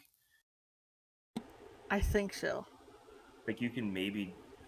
I mean, you would have to like really work with a lot of different men's league in like North Carolina, but you can try to do like a tournament between those and maybe have like a like I don't know like almost like a North Carolina men's league baseball classic and do something like that. But I mean that's a lot of organizing and uh, as much as I think that would be fun to do, it's just that's a lot to do. And Do you again, you're think asking for a bumping of league fees, which I don't know if too many people would get on board with. do you think that we should do like a tournament like everybody else is doing? I would love to. I mean, do you mean as like the Brews? Yeah, the Brews or like combined teams for a tournament or I would love to do that. We'd have to find like a reliable partnership to do that with. But that's going to come with trying to grow relationships with different teams over the season, and maybe that's kind of what I'll set be one of my goals. Kind of taking more of a forward-facing manager role is maybe setting up relationships with different teams to see if we can combine and go and do stuff. Like I know the Oaks and I think I think it's the Tri Sox. They go what 2 separate teams. They go. They're not going together. It's the Oaks and the Tri Sox go to do tournaments together. But like maybe we could set something up with like couple of teams, like maybe we can get the Bulldogs and the Cardinals to be like, hey, can we get a bunch of guys together and let's go to some tournament and have fun, play another weekend of baseball. I see. That's why I was excited when DJ brought up that Facebook thing about the tournament going on this weekend. I thought it was a great idea. I think it's a great idea. The problem is we as one individual team don't have enough pitching to do that. Right. So, like you inherently need to have a second team with you, but I just don't think we have that relationship built up yet. I think we can do it. Definitely going to next season. Like I would love to see, like me and RJ and John are playing with the Oaks in the spring, sorry, the fall, and probably in the spring as well. I would like to see us as the Brews get together and do that. But it's so hard to get, for you to feasibly do that, you need at least 15 to 16 guys fully committed to doing it. And you're not going to get that with the group chat of 20 guys, Oh yeah, most or at definitely. least 20 players. I think as like a whole, I mean, I definitely think that if we did do something like that, I don't think anybody, again, not knowing what the talent is like out there in different tournaments, but I don't see anybody beating that collective. Like if we formed one team for the league and did that, I don't think there's a team that could probably touch that team. I mean, if you took the best, like if you took like the all-star roster and put it into a tournament, I think it's a really good solid roster. But I mean, I would definitely want to do it more of like I would like to get like all the guys that we have and go and do it. It's not feasible for us to do it, unfortunately. Like I would love if just like it was just us guys that are on the Brews going to do tournaments. We just can't do it though. We don't have the numbers. So tell us a little bit about the practices that you guys do. Because I was at, I think, one last year. But I've been hearing like different stuff that you guys do, like live at bats, situational shit. But like, what does the the a practice entail? Without going in too much in detail, obviously, but Part of the practice kind of gets handicapped. There's a lot of things. I got very ambitious for what I wanted to do, but it it comes down to how many players we can get. If we were to get like 14 guys, I would love to do like an inter squad game. That was one thing I wanted to do, and situational defense was a big thing I really wanted to hit on. Um, so that's something I'd like to go do more in the future, especially as we get to the early season practices where we get more people amped up to come, and it's like 14 guys. But I guess like macro or micro to what we were doing recently. It's usually like IO, and then we'll go into like a round of BP, and then we'll go into live ABs. I would like to have a little bit more discipline in terms of like actually having some type of set practice agenda, but it kind of depends on how many guys are actually getting. If we're getting five guys, and it's like you're very limited on what you can do because you need one guy hitting ground balls and you need four defenders at that point. so I don't know if I said this or not, but I'm gonna try to make more practices this year. Um, Depending on the whole job situation, but Yeah. um, I think what we should do is for one practice at least is like whoever shows up is do like how Momentum does the live at bats Mhm. and do like a video on that, like a quick tournament or something. I think that'd be a ton of fun. That's something Oh I would yeah. love to do if we can get more guys at each practice. Like I would love to set up the live ABs a little bit more organized than we did. We kind of just did it until like the pitcher would throw until the batter kind of bumped himself out. When you only have like three or four guys, it's kind of how you have to run it. If you have more guys and you can cycle in more guys, you can take innings breaks, especially when you're in preseason on active season. Like I can throw and take a break, then you can also have like RJ already warmed up and he comes in, throws his 25 pitches. I come back in, throw another 25 pitches. RJ does, then you switch pitchers. Yeah, I think that man, I think that would be like awesome to see because a lot of the variations of pitchers this year have been faster, but then there's been guys that, like the Rattlers was that first game that just threw slower their closer did. Yeah, like there's very many ways we can run a practice to be more efficient. It just depends. It's a men's league, so time commitment from each guy is going to be a little different. And there's a lot of folks that are driving a long way. Like you're pretty far away. What DJ's out in Siler City now, so him to drive is about an hour to any practice. So getting the commitment now is a lot different than it was like in high school or college when, I would, I maybe you work on a Saturday, but most guys like in high school, like I wasn't working on Saturdays. I worked Monday through Friday. So if we wanted to do something on a Saturday, not an issue. I can just show up. Or in college, like I can not do like I can push off an assignment till a little bit later in the day to do a practice with the guys. But now we all have lives, like we all have projects we need to get done on the weekends, so it's a little bit harder, and I can totally understand it. But I would love to see, like in the beginning of the season, like the first two practices we had like I think we had 12 guys show up to the first one and like 14 in the next one, which is incredible. That's how you get better, because you do more. Yeah, because I know the Squirrels did this. I'm not sure like anybody other than the Squirrels did this last year. Was they just trained year round? That's kind of what we're doing. I'm setting it up that we're doing it every other weekend for now, until about December. I think we're going to do like a hard shutdown in the month of December, just because I'm going to be gone a lot of that month because I go up north to celebrate Christmas with my family, and a lot of people travel during that month. So maybe slowing it down then, getting it back to it the new year. And also working in indoor facilities while it's cold outside, so we can continue to hit. Do you think I've asked? I think everybody except for DJ because I think time restraints for him. But do you think that we should do like a team bonding thing too, outside of just practicing or playing baseball? Definitely. I know Zach's dad is planning on doing something where we're gonna all like hang out after like the wedding season with DJ. So I think that would be nice. I think I liked when we went to the Woodpeckers game. Like I thought that was fun. I think doing something like that again would be nice. Whether it be during Bulls. Unfortunately, I couldn't make that marksman game you were talking about last year. But I think getting together to do something like that as a whole team, maybe getting a little bit more collective. And I think now, I think we can maybe use the whole group me like events creator thing to our advantage in doing something like that. Just seeing what head count is and seeing like who would be available on certain days to do a team building activity. So maybe as we get a little bit deeper into the off season, I'll try to get something going for that. Or as we get closer to the regular season. So I've heard a lot of talks. Of course, you brought up the marksman game. That's one thing I've been putting out there and floating it about. But Yeah, I think it was Teddy that also suggested go karting. yeah, we could do some. Like, it doesn't have to be a sporting event. Like we could do go karting. I mean, I know a lot of guys are into golf. I'm not a golfer, but we could try to organize something like that. We could legitimately do anything we want. Like even if it's just like a team dinner.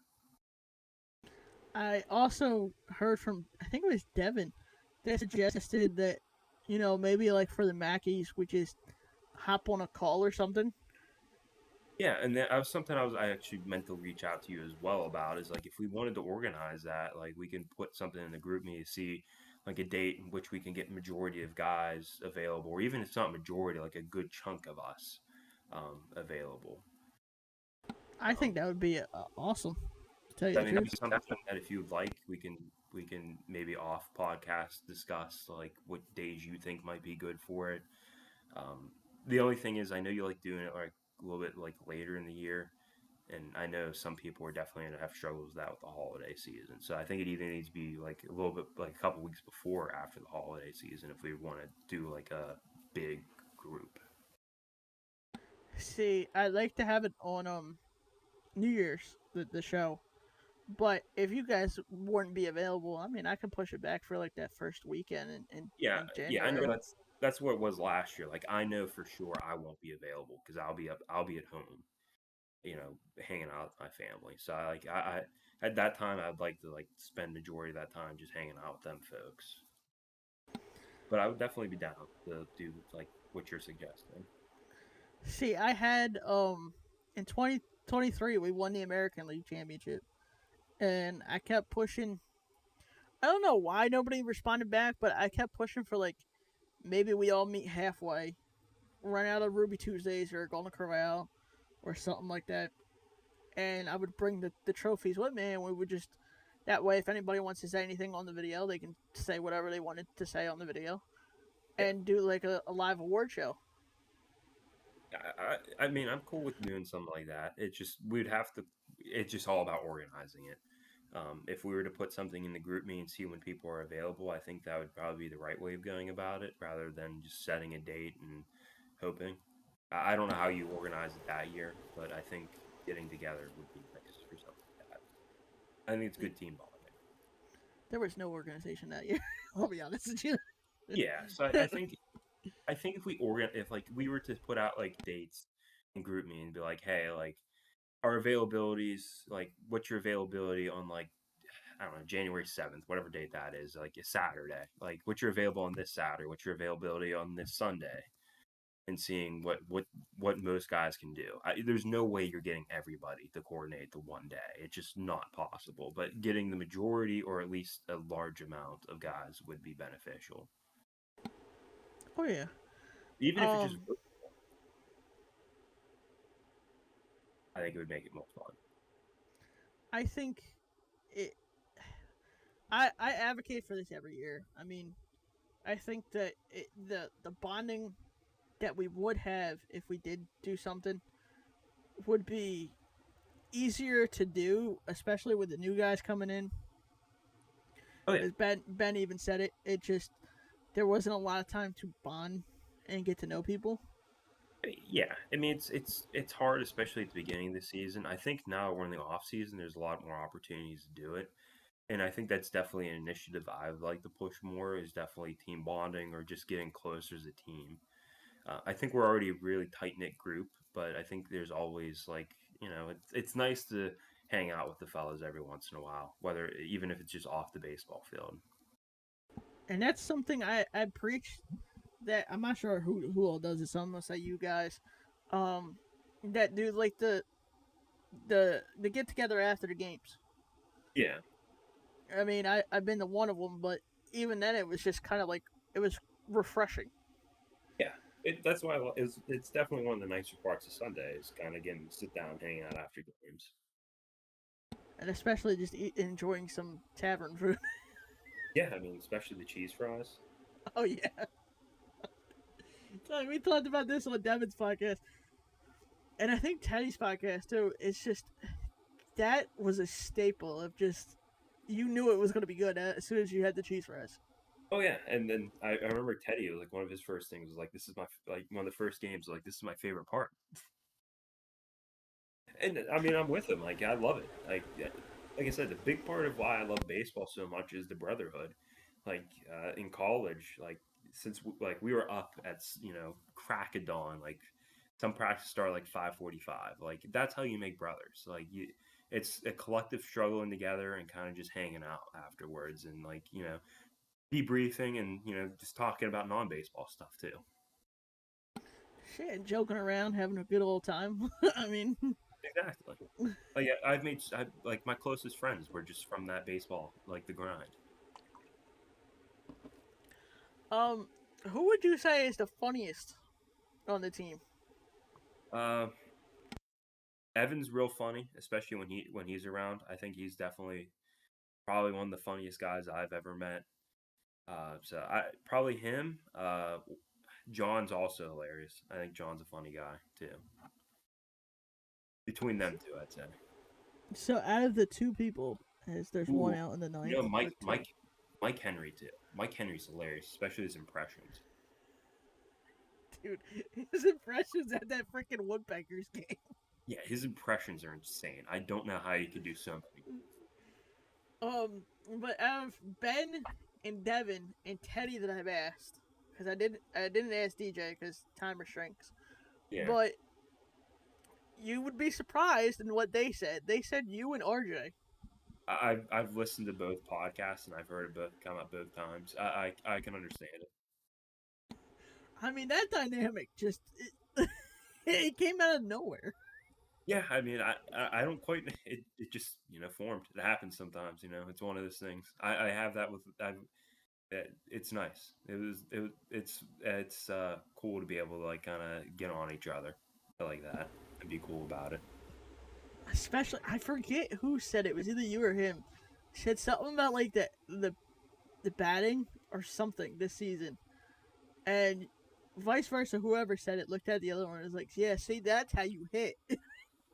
It was definitely RJ saying that to me after he did something good. That's just like the highlight of the day is just seeing like who's gonna start the most shit and who's not gonna start the most shit. That's definitely an RJ comment to me. As the Phillies officially lost. God damn Yeah. it. Well, you got a couple more. Ain't over yet. Eh, I I like hope them so. with single game wild cards. I hope But so. I mean, you guys have a number of good pitchers on that team still, even without Wheeler. Well, the thing is with them, they just like every postseason. I'm sure you've seen every postseason. Yeah. They just use their starters the first game, and that's all they did today. It was Otani, then it was Glass and then it was Sasaki. They just closed it. I mean, the Dodgers have like 8 guys that can be starters on that team. Dude, it's mind The boggling. Dodgers are a cheat code, especially on the pitching staff. Their formula is just getting the nastiest guys possible, and they're all injury prone because they're so nasty. And then they come back at the right time. It's just unbelievable, and especially like I don't know, they just have infinite amount of money. They have they have 4 guys that you would classify on ace as an ace in every other team. Like Snell's an ace, Otani's an ace, Yamamoto's an ace. Glass now you can make an argument's an ace on a different team.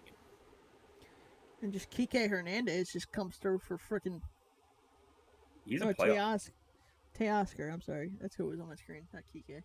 He's a playoff team. Dude, like every freaking year, he just comes through in the clutch for no fucking reason. Some people like that those moments.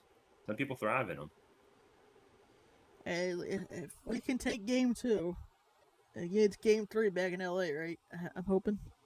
Yeah, that'd be it. I think it's 3 and 4 in LA, and then 5 would be back in Philly. I would have loved to going up 2-0 going into LA, but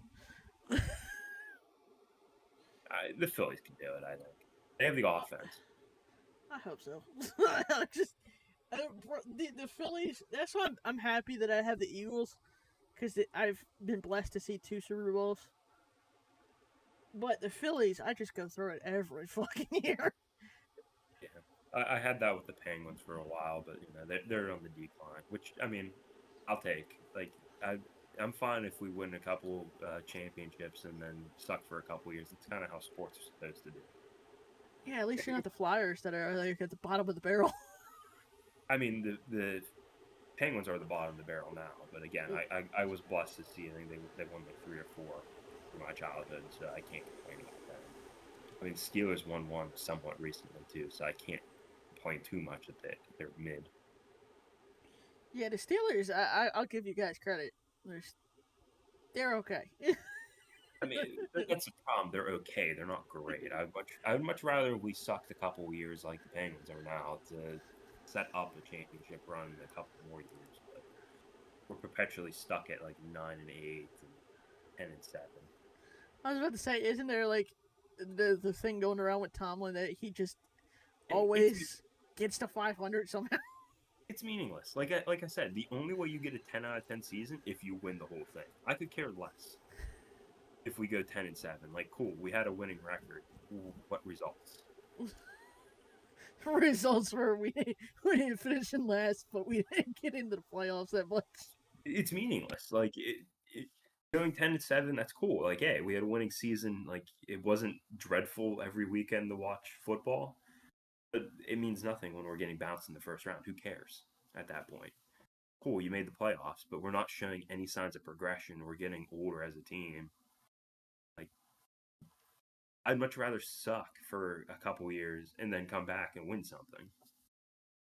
Yeah, because it's all about the drama and the game itself. It's perpetual mediocrity. Like the Red Wings, they kept extending that playoff streak. It was like 22 years. They didn't win anything in those 22 years. Like, who cares? That's so getting clipped. This is because RJ's a Red Wings fan. Oh yeah, good.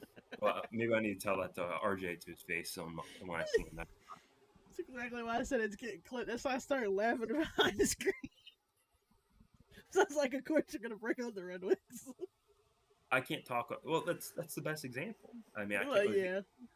There's probably a couple other teams that like you could compare it to, but that's kind of I think that's the best example of the Steelers Red Wings because they're both very historic franchise and won a lot throughout their history, but are now going through this perpetual period of just being mediocre.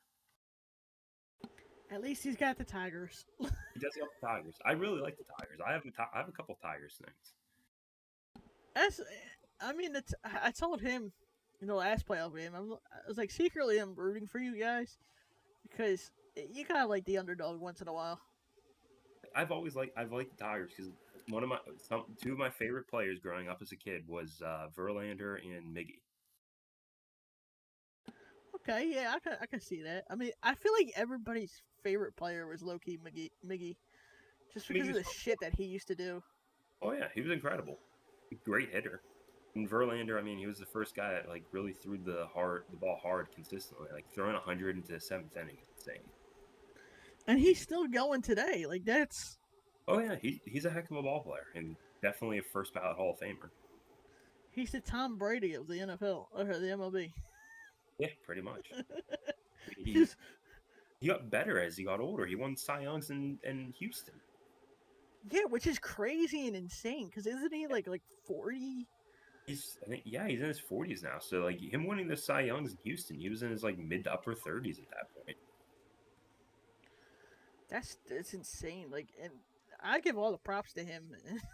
Like, and so I give all the props to Brady too, because Brady proved like he was a system quarterback in New England, and then he goes out of New England and brings the Bucks to a Super Bowl and wins that. Yeah, I mean he was a good quarterback as much as I hate to say it. I think he's overrated, but You hated him like hell, but then it was like, okay, still fuck you, but all right. Jesse James did catch that ball. I'll die on that hill. Did Des Bryant catch the ball though? That's irrelevant. No, nobody likes the Cowboys. No, nobody does. But No, just because it's the Cowboys, Des Bryant did not catch that ball. I was sitting there watching that game, and I'll never forget it. Like this is the fondest moment I've had for my dad. He's just sitting there. No, he didn't catch it. No, he didn't catch it. And just looking at it, and be like, maybe he did. No, he still didn't catch it. Exactly. No, he didn't. It's the Cowboys. They did not catch that ball. Yeah, fight the Cowboys. My Steelers, it was a catch. Dude, that's why I'm like, everybody's like, oh, I can't stand Philly fans. I'm like, at least you know what to expect with us. Oh, I still can't stand Phillies fans, but With Cowboys fans, it's just like it's delusion every single year. I mean, yeah, it's always their year. Like I'll delusionally say that the Pirates are going to be good, even though I deep down actually know they're going to be the worst team I've ever witnessed. See, I'm just saying, except like I know the Eagles will eventually blow it in the playoffs, and the Phillies and the Flyers. And so like, as much as I want to say, oh yeah, this is our year, deep down, like, yeah, we'll blow it. We'll fucking blow it. Yeah, each year I look at the Pirates team. I'm like, hey, you know what? There's a couple pieces here, and then it gets to July. I'm like, yeah, this is the worst baseball I've ever witnessed in my entire life. I don't know why I'm still watching it. Weren't you guys the Javi Baez clip too? Were you in Yeah, that clip? yes, Yeah. yes. Anytime the ball gets, I remember it almost happened again where there's a ball was hit the first base, and the guy fielded it, and the runner started running backwards, and I think the guy just like wagged his finger and tied the bag. Like that's not happening again.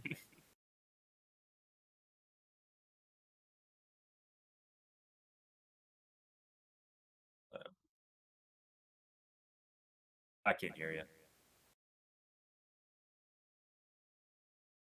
I still can't hear you.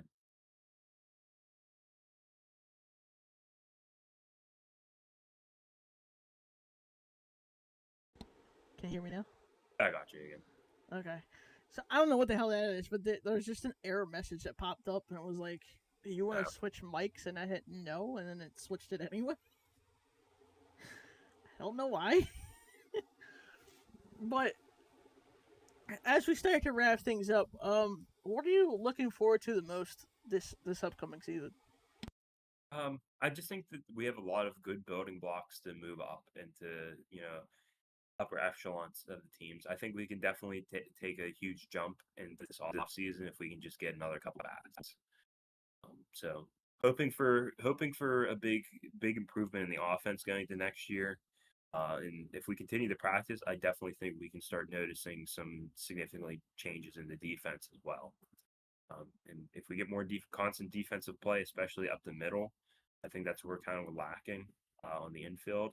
We can get guys that we know can perform. Like I know Mike Henry is a very good shortstop. As long as we can get him to perform to the level I think we can get him to, I think we can be really solid up the middle. I know Mike Rubrick is always solid at second base. As long as he's showing up the games, I think we always have a pretty solid defensive play at second. So there's a lot of things we can improve on, but I definitely see a chance that we can and become a much better team going into next year. Now, were you at the draft last year I for the team? was. Yes, sir. So, as we wrap things up, what what went on with the draft? Because there's been so many questions circulating, not just from me, but from I think Teddy, I think DJ. Like, what all happened at the draft? Like, did we draft anybody besides what was it, Gates? So we drafted Gates, Ben, and Justin. Okay. I think there's a couple misconceptions about the draft, unless I'm understanding it wrong from the podcast. So the way the draft's set up is that it goes by order of your standings throughout the season. Sorry. So like this year's draft, the Jays are going to get the first pick. Then it'll be the Trash Pandas and us, and it goes up that way. Okay. See, I Yeah. just heard stories like I know DJ is a prime example, and I hate to bring him up in that sort of thing, but the Tri Sox originally drafted DJ, Yeah. but since the season got canceled the following year, he went and retried out, and that's when we picked him up. Yeah. That's still a thing. I don't think there's anything stopping you. Like if you wanted, if like even for you as like more of a seasoned player in this league, if you wanted to, you could probably just retry out in the draft and see if you got picked up by a different team and then sign with them. I don't think there's anything ever stopping anybody from doing that. From my understanding of the rules, I could be completely wrong about that one, but from what I've seen and what I've stories I've heard, there's nothing stopping anybody from just re-entering the draft and getting picked up by a new team. So the rule is supposed to be as long as you get consent to be released, but I Okay, don't think nobody goes for that. So they just say, "Don't pick me up. I'm going to re-enter in the draft." okay, okay, that makes sense. Because a couple of guys did it. I know Deshaun was one of them. He used to be on our team, and I think it was 2023. He just said, "Don't pick me up. I'm gonna go through," and that's how the Blue Jays ended up getting him. Okay, I got you. Yeah, that's the only thing I didn't know about. But I do know that it's like 1 through 10. Like the Oaks didn't pick anybody in the draft, so it just reverted back to the Bulldogs after that because they had the first pick last year. And kind of how it works, it sounds like it's very similar to like your draft day process. They do rounds of BP, and then the pitchers pitch and the catchers catch. There's no fielding, which I would like to see fielding because part of our initiative going to next year is to pick up guys who can also field the baseball because it's a huge part of the game. But how they do it is they come up to you or they come up to the cage. They say, "I'm number 26," and you just drop down like a notepad, like 26. You see them swing. If you like them, you just put them like, hey, like a check mark or no or something like that. Whatever note you want to down on them. They usually do 2 rounds, so they go to one cage and they'll flop to the other cage, and usually there's another like couple coaches standing on that side. And then at the bullpens, it's just everybody throws a couple pitches, 75% because a lot of guys aren't coming off the season. So it's just like easy, and the catcher's just catching. Seeing how you feel like they're like receiving. So do you guys have like a draft room, or is it just like basically I picked this guy? So you after the draft is or after the tryout's over, you go to the back room of the facility. You have like a little bit of time. Like we had me, Zach, John, and Evan at that one. So you get like 10, 15 minutes to like talk to each other, see what you all saw, compare notes, and then decide like if this guy's here at 3, this is who we want. Okay, because I know I eventually I think I was in the Devin episode or the Ben episode that I was trying to go out last year with y'all so like I could film like a different side for a vlog. Yeah. And that's like one of the questions I like received the most of, like what actually does happen. And of course, just being part of the draft, you don't see like the different aspects of, okay, well, we're gonna go into this room, we're gonna do this. You guys pick, I pick, you that sort of thing. Yeah, I mean it was cool to see and be a part of last year. I definitely am looking forward to being a part of it again this year. Especially now that I'm more experienced with it, like watching what Evan did, I think is gonna kind of helps out a lot. Like what I need to be looking for more going forward. I know Evan wants to also help us out again with that draft, so it gives me another year to kind of learn what he's doing. And if he continues to keep going to these drafts, and well, I mean that's going to help us out a ton because he knows what he's looking for, and it helps. So, would you guys be opposed if I did that this year? I mean, I wouldn't be opposed. That's more something you'd probably have to bring up with Rob probably and make sure you can get consent from all the other guys that would be a part of the draft. So you're getting consent that they can be filmed for it, which I don't think anybody's gonna have issues with it. But No, it wouldn't be live. It'd be going out probably the week yeah, after. yeah. I mean, again, I have no issues with doing that. I would be more than happy to have something like that going on because I think it's cool. I think it's another thing that could potentially grow the league. Like that could be something you put on the main, like if they do set up a main page for the league. Yeah, there was also an idea I had. I think it was just the end of the season this year that I wanted to try out in the second half of the season, but since the car issue, I couldn't really do it. But it was kind of more like a documentary, Yeah. and I think I'm gonna try to do it this year. Mhm. But again, just if I can get the money to get a camera and to go through all that bullshit, but and just like kind of like put everything in the culmination of everything Yeah. because I know a lot of the guys like the podcast, and I have had guys reach out to be on the podcast from different teams. But I think like just to give us like a Bruce side of the documentary Yeah. would definitely be beneficial to I think everybody at that point. I mean, it definitely would kind of relay the story of us and show the culture we got going on, and I think that could be used as a recruiting tool to get more guys to, want to buy into what we got going on over here. So, I definitely see that as a benefit, and I think, again, like I think all the stuff you do for us, especially with these podcasts, the videos, the Mackies, organize all that stuff. I think that makes this organization more fun to be a part of.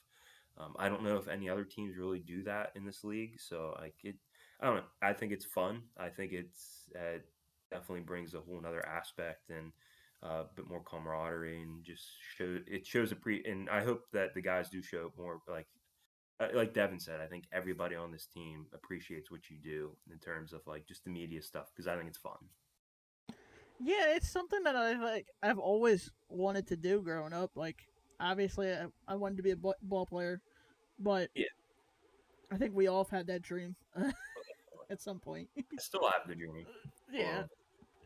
them. Then it was a lawyer, but then I realized how much college would be and how expensive that would be, so that kind of faded away. But ever since me growing up, as always wanted to do something in journalism. Yeah, I started the Johnny Mac show, which I was avidly going to wrestling shows in New Jersey. So a lot of the guys would be independent guys that are on TV now, but I would just go up to them and be like, "Hey, can I do an interview with you real quick? And they're like, yeah, sure. And that one thing led to another and another thing, and just it transpires Yeah, throughout everything I do. Which a lot of it just it comes down to like obviously with wrestlers there's more of a switch that they can just flick on and be like, okay, well the camera's on, let me just turn that character on. yeah. But also just I find it like people generally have questions about what happens. And that could be like transpired to anything. Which is really cool that I still have that passion. Yeah, and I think it's fun for like especially like the week by week breakdowns because I know you also kind of briefly go over like what the rest of the league did.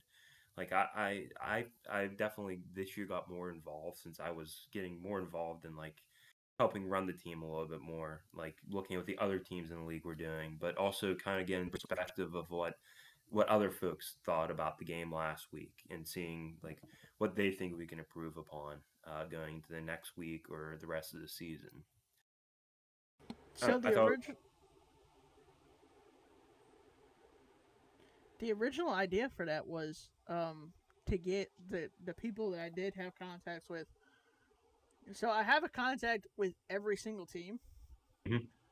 but because of the fact that a shit happens in life, Yeah, it's so hard to get them into Sunday to Sunday schedule.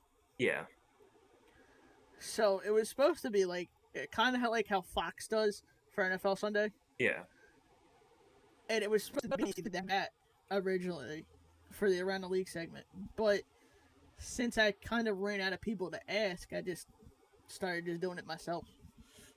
I mean, even with the little bit you do, I think it's fun. I think it'd be even cooler. The problem is not every team puts in stats, but like that's something that you could, if like more teams are committed to putting in stats, like you can run down through stats of the game. You can see like what players are performing. Like it even allows us to like see like what we need to be in preparation for. But not everybody keeps on stats. I mean, it's hard. It's a big time commitment to do it.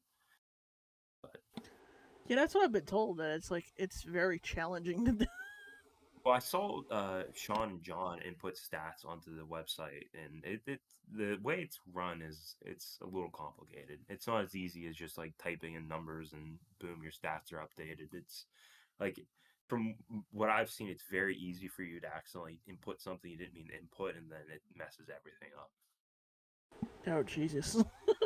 And then we were like trying to figure out how to get like more names to pop up because I don't know if you looked at the stat book like early in the season, like it was like 7 guys and it had like Zach. It was like Zach, Ben, Justin, like it was like 6 or 7 guys, and they had like their pitching stats, but none of them had an inning pitched, or most of them didn't have innings pitched, so it just looked weird. Yeah. Then we finally though I think Sean or John, I think it was Sean, eventually figured it out for us. Shit, that's like that's the that's the day to day basis for everybody listening that we had to go through. The coaches had to go through. Well, that's so. I messaged John today about, or I actually just got a message from John about like the website because I'm going to try to start taking that over going into next season. And his first thing was for me was to be careful on it because of that reason. Yeah, could you imagine if like you think you're doing it right and you don't go back and look, and then you go back to 1 week and look, and everything's just like fucked up. Yeah, I have like 99 earned runs against. And For real, dude, I would have a heart attack at that point. Evan's batting 1,000 with 22 home runs. Dude, I'll never forget the the 2023 season when we won it. Somebody in the group chat was like, "All right, so how did we do?" And Evan goes, "Oh, well, Johnny Mack had a walk-off home run with the bases emptied." It's like, what the fuck does that mean, Evan? The amount of stupid shit that goes into that group chat is just. Yeah, it's you can tell it's a baseball group chat. Oh yeah, and just having like that a random Tuesday or random Wednesday when Mikey just decides, oh yeah, I'm just gonna be a clown today. I'm telling you, it's the same. Like this baseball group chat is the exact same I was experiencing in college. Just random garbage that goes into it, and it's hilarious. And then, of course, you had the guys that go back and forth like we did the other night. Yeah, exactly. About Philly burning to the ground, and See, I'm not a fan. I'm not a fan of Philly burning to the ground, but there's definitely some parts of Philly I would not mind. I'll be honest with you. I mean, as a Pittsburgher, I could care less about any of it. Kensington is definitely one of the parts of PA, I guess you call it. I count it as Philadelphia, but it's definitely one of them that I wouldn't mind if it burned. No offense to anybody that's from Kensington listening to this. To be honest, I've never been to Kensington. It doesn't sound like it's a place I want to be either. I've never been there, but it's just the amount of shit I see. Like the other night, I was scrolling through Facebook, and this lady is carrying around a solid door, and the guy goes, "What are you doing?" And she just starts mumbling a whole bunch of shit. He goes, "You trying to sell that?" She goes, "Yeah." He goes, "You trying to sell it for drugs?" What the hell are you talking about? I mean, it sounds like an entertaining place to be, at least. Oh yeah, if you don't mind the needles and the shit that's hanging on the side of the road. And, you know, that's minor details. Yeah. All right, Austin. So we're gonna wrap things up. Would you like to do any closing remarks? I don't really got anything. Just go Brews. Go Brewers. I like it short and sweet. Thanks for having me again. It's always nice to talk ball with you. Oh yeah, no problem. I mean, I'm gonna try to get everybody on. I think it's like 33 more episodes to do till the off season is done. Got a long off season ahead of you. Isn't Oh, yeah. RJ supposed to get on one of these as well? Yes. So I have the one tonight with you. Then I have Brock tomorrow, and then I think John's in there at some point, and then it's RJ. I'm eagerly awaiting to see what negative things that RJ has to say about me. I hope this comes out before that one, so you can see that I was nice to him on this one. I wasn't mean. Oh yeah, it should. What's today? The 4th. 4th. So this podcast will go out. So the 6th is when Teddy's goes out. So this Monday.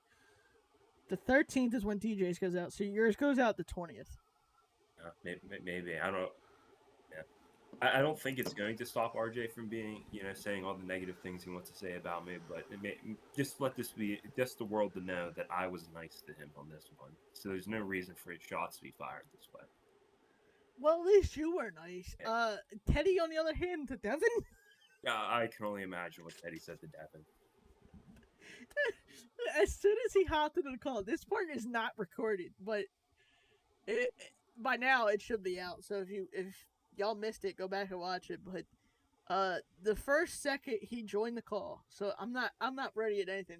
The bot camera's not in, the recording bot's not in. He goes, "Yeah, fuck Devin." I was like, "Wait, what?" Yeah. So I guess let this be known that if RJ does say negative things, I will have to come back on here just to have a whole podcast in which I just roast RJ and don't talk about anything else serious. No, see, if we make a side quest, if he does talk shit, then we bring you in to a random episode where he's in without him knowing. I'm in. I'm so I mean, honestly, if RJ's talking crap in that episode, you send me a message, I'll pop in this thing real quick. Shit, I will. Damn, I will. Just to see that now, I will. I had the phone on speed dial, just let your messages pop up. Yeah, I'm telling you, like, no matter what I'm doing, I'll be like, hold on a second, I got to go on this. I have to hop on this podcast for like 5 minutes to roast RJ. And the beauty of it is, I don't think he can see. Well, maybe if he clicks at the top, but I don't think anybody's gonna click at the top. I don't think they can see when you're online. Maybe. Unless they click at the top. I don't know. So that would be even better. Just randomly drop in and drop out real quick. Oh, shit. All right, Austin. Well, thank you for coming on. Yeah, thanks for having me. This is probably the longest podcast episode of this year. I'm glad we're breaking records. Oh yeah, it's gotta be. And I will catch you in the next episode, or on the next one that you're on, which will probably be sometimes during February.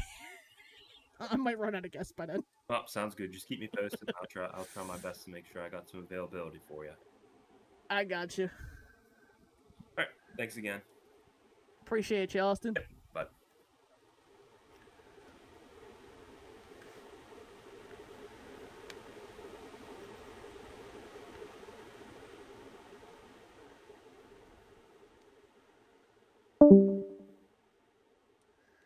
All right, guys. So that has been the fourth installment of the Brew Talk podcast. I almost said Brew Chat podcast. The Phillies, of course, lost tonight. You guys are seeing this October 20th, so who knows what the hell happened at this point. But if you guys are new here to the channel, make sure you hit that subscribe button if you're listening to this on YouTube. Shout out to Austin again for coming aboard the podcast. I gotta go earn some money on DoorDash, so I gotta get out of here. And join us for episode, I think this is episode 5. Join us for episode 6 with Brock next week, which tomorrow I gotta do, so do what you want with that info. Go check out the link in the description below. There is the TeePublic, there is the Brew Talk podcast Instagram. Go follow that. Go follow the Brew's Instagram. Go follow my Instagram. Go follow my Twitter. Go subscribe to the YouTube channel down there in the description. That's what it's called. Description. And guys, we will catch you in the next video. And I'm out. Peace. Thanks for listening.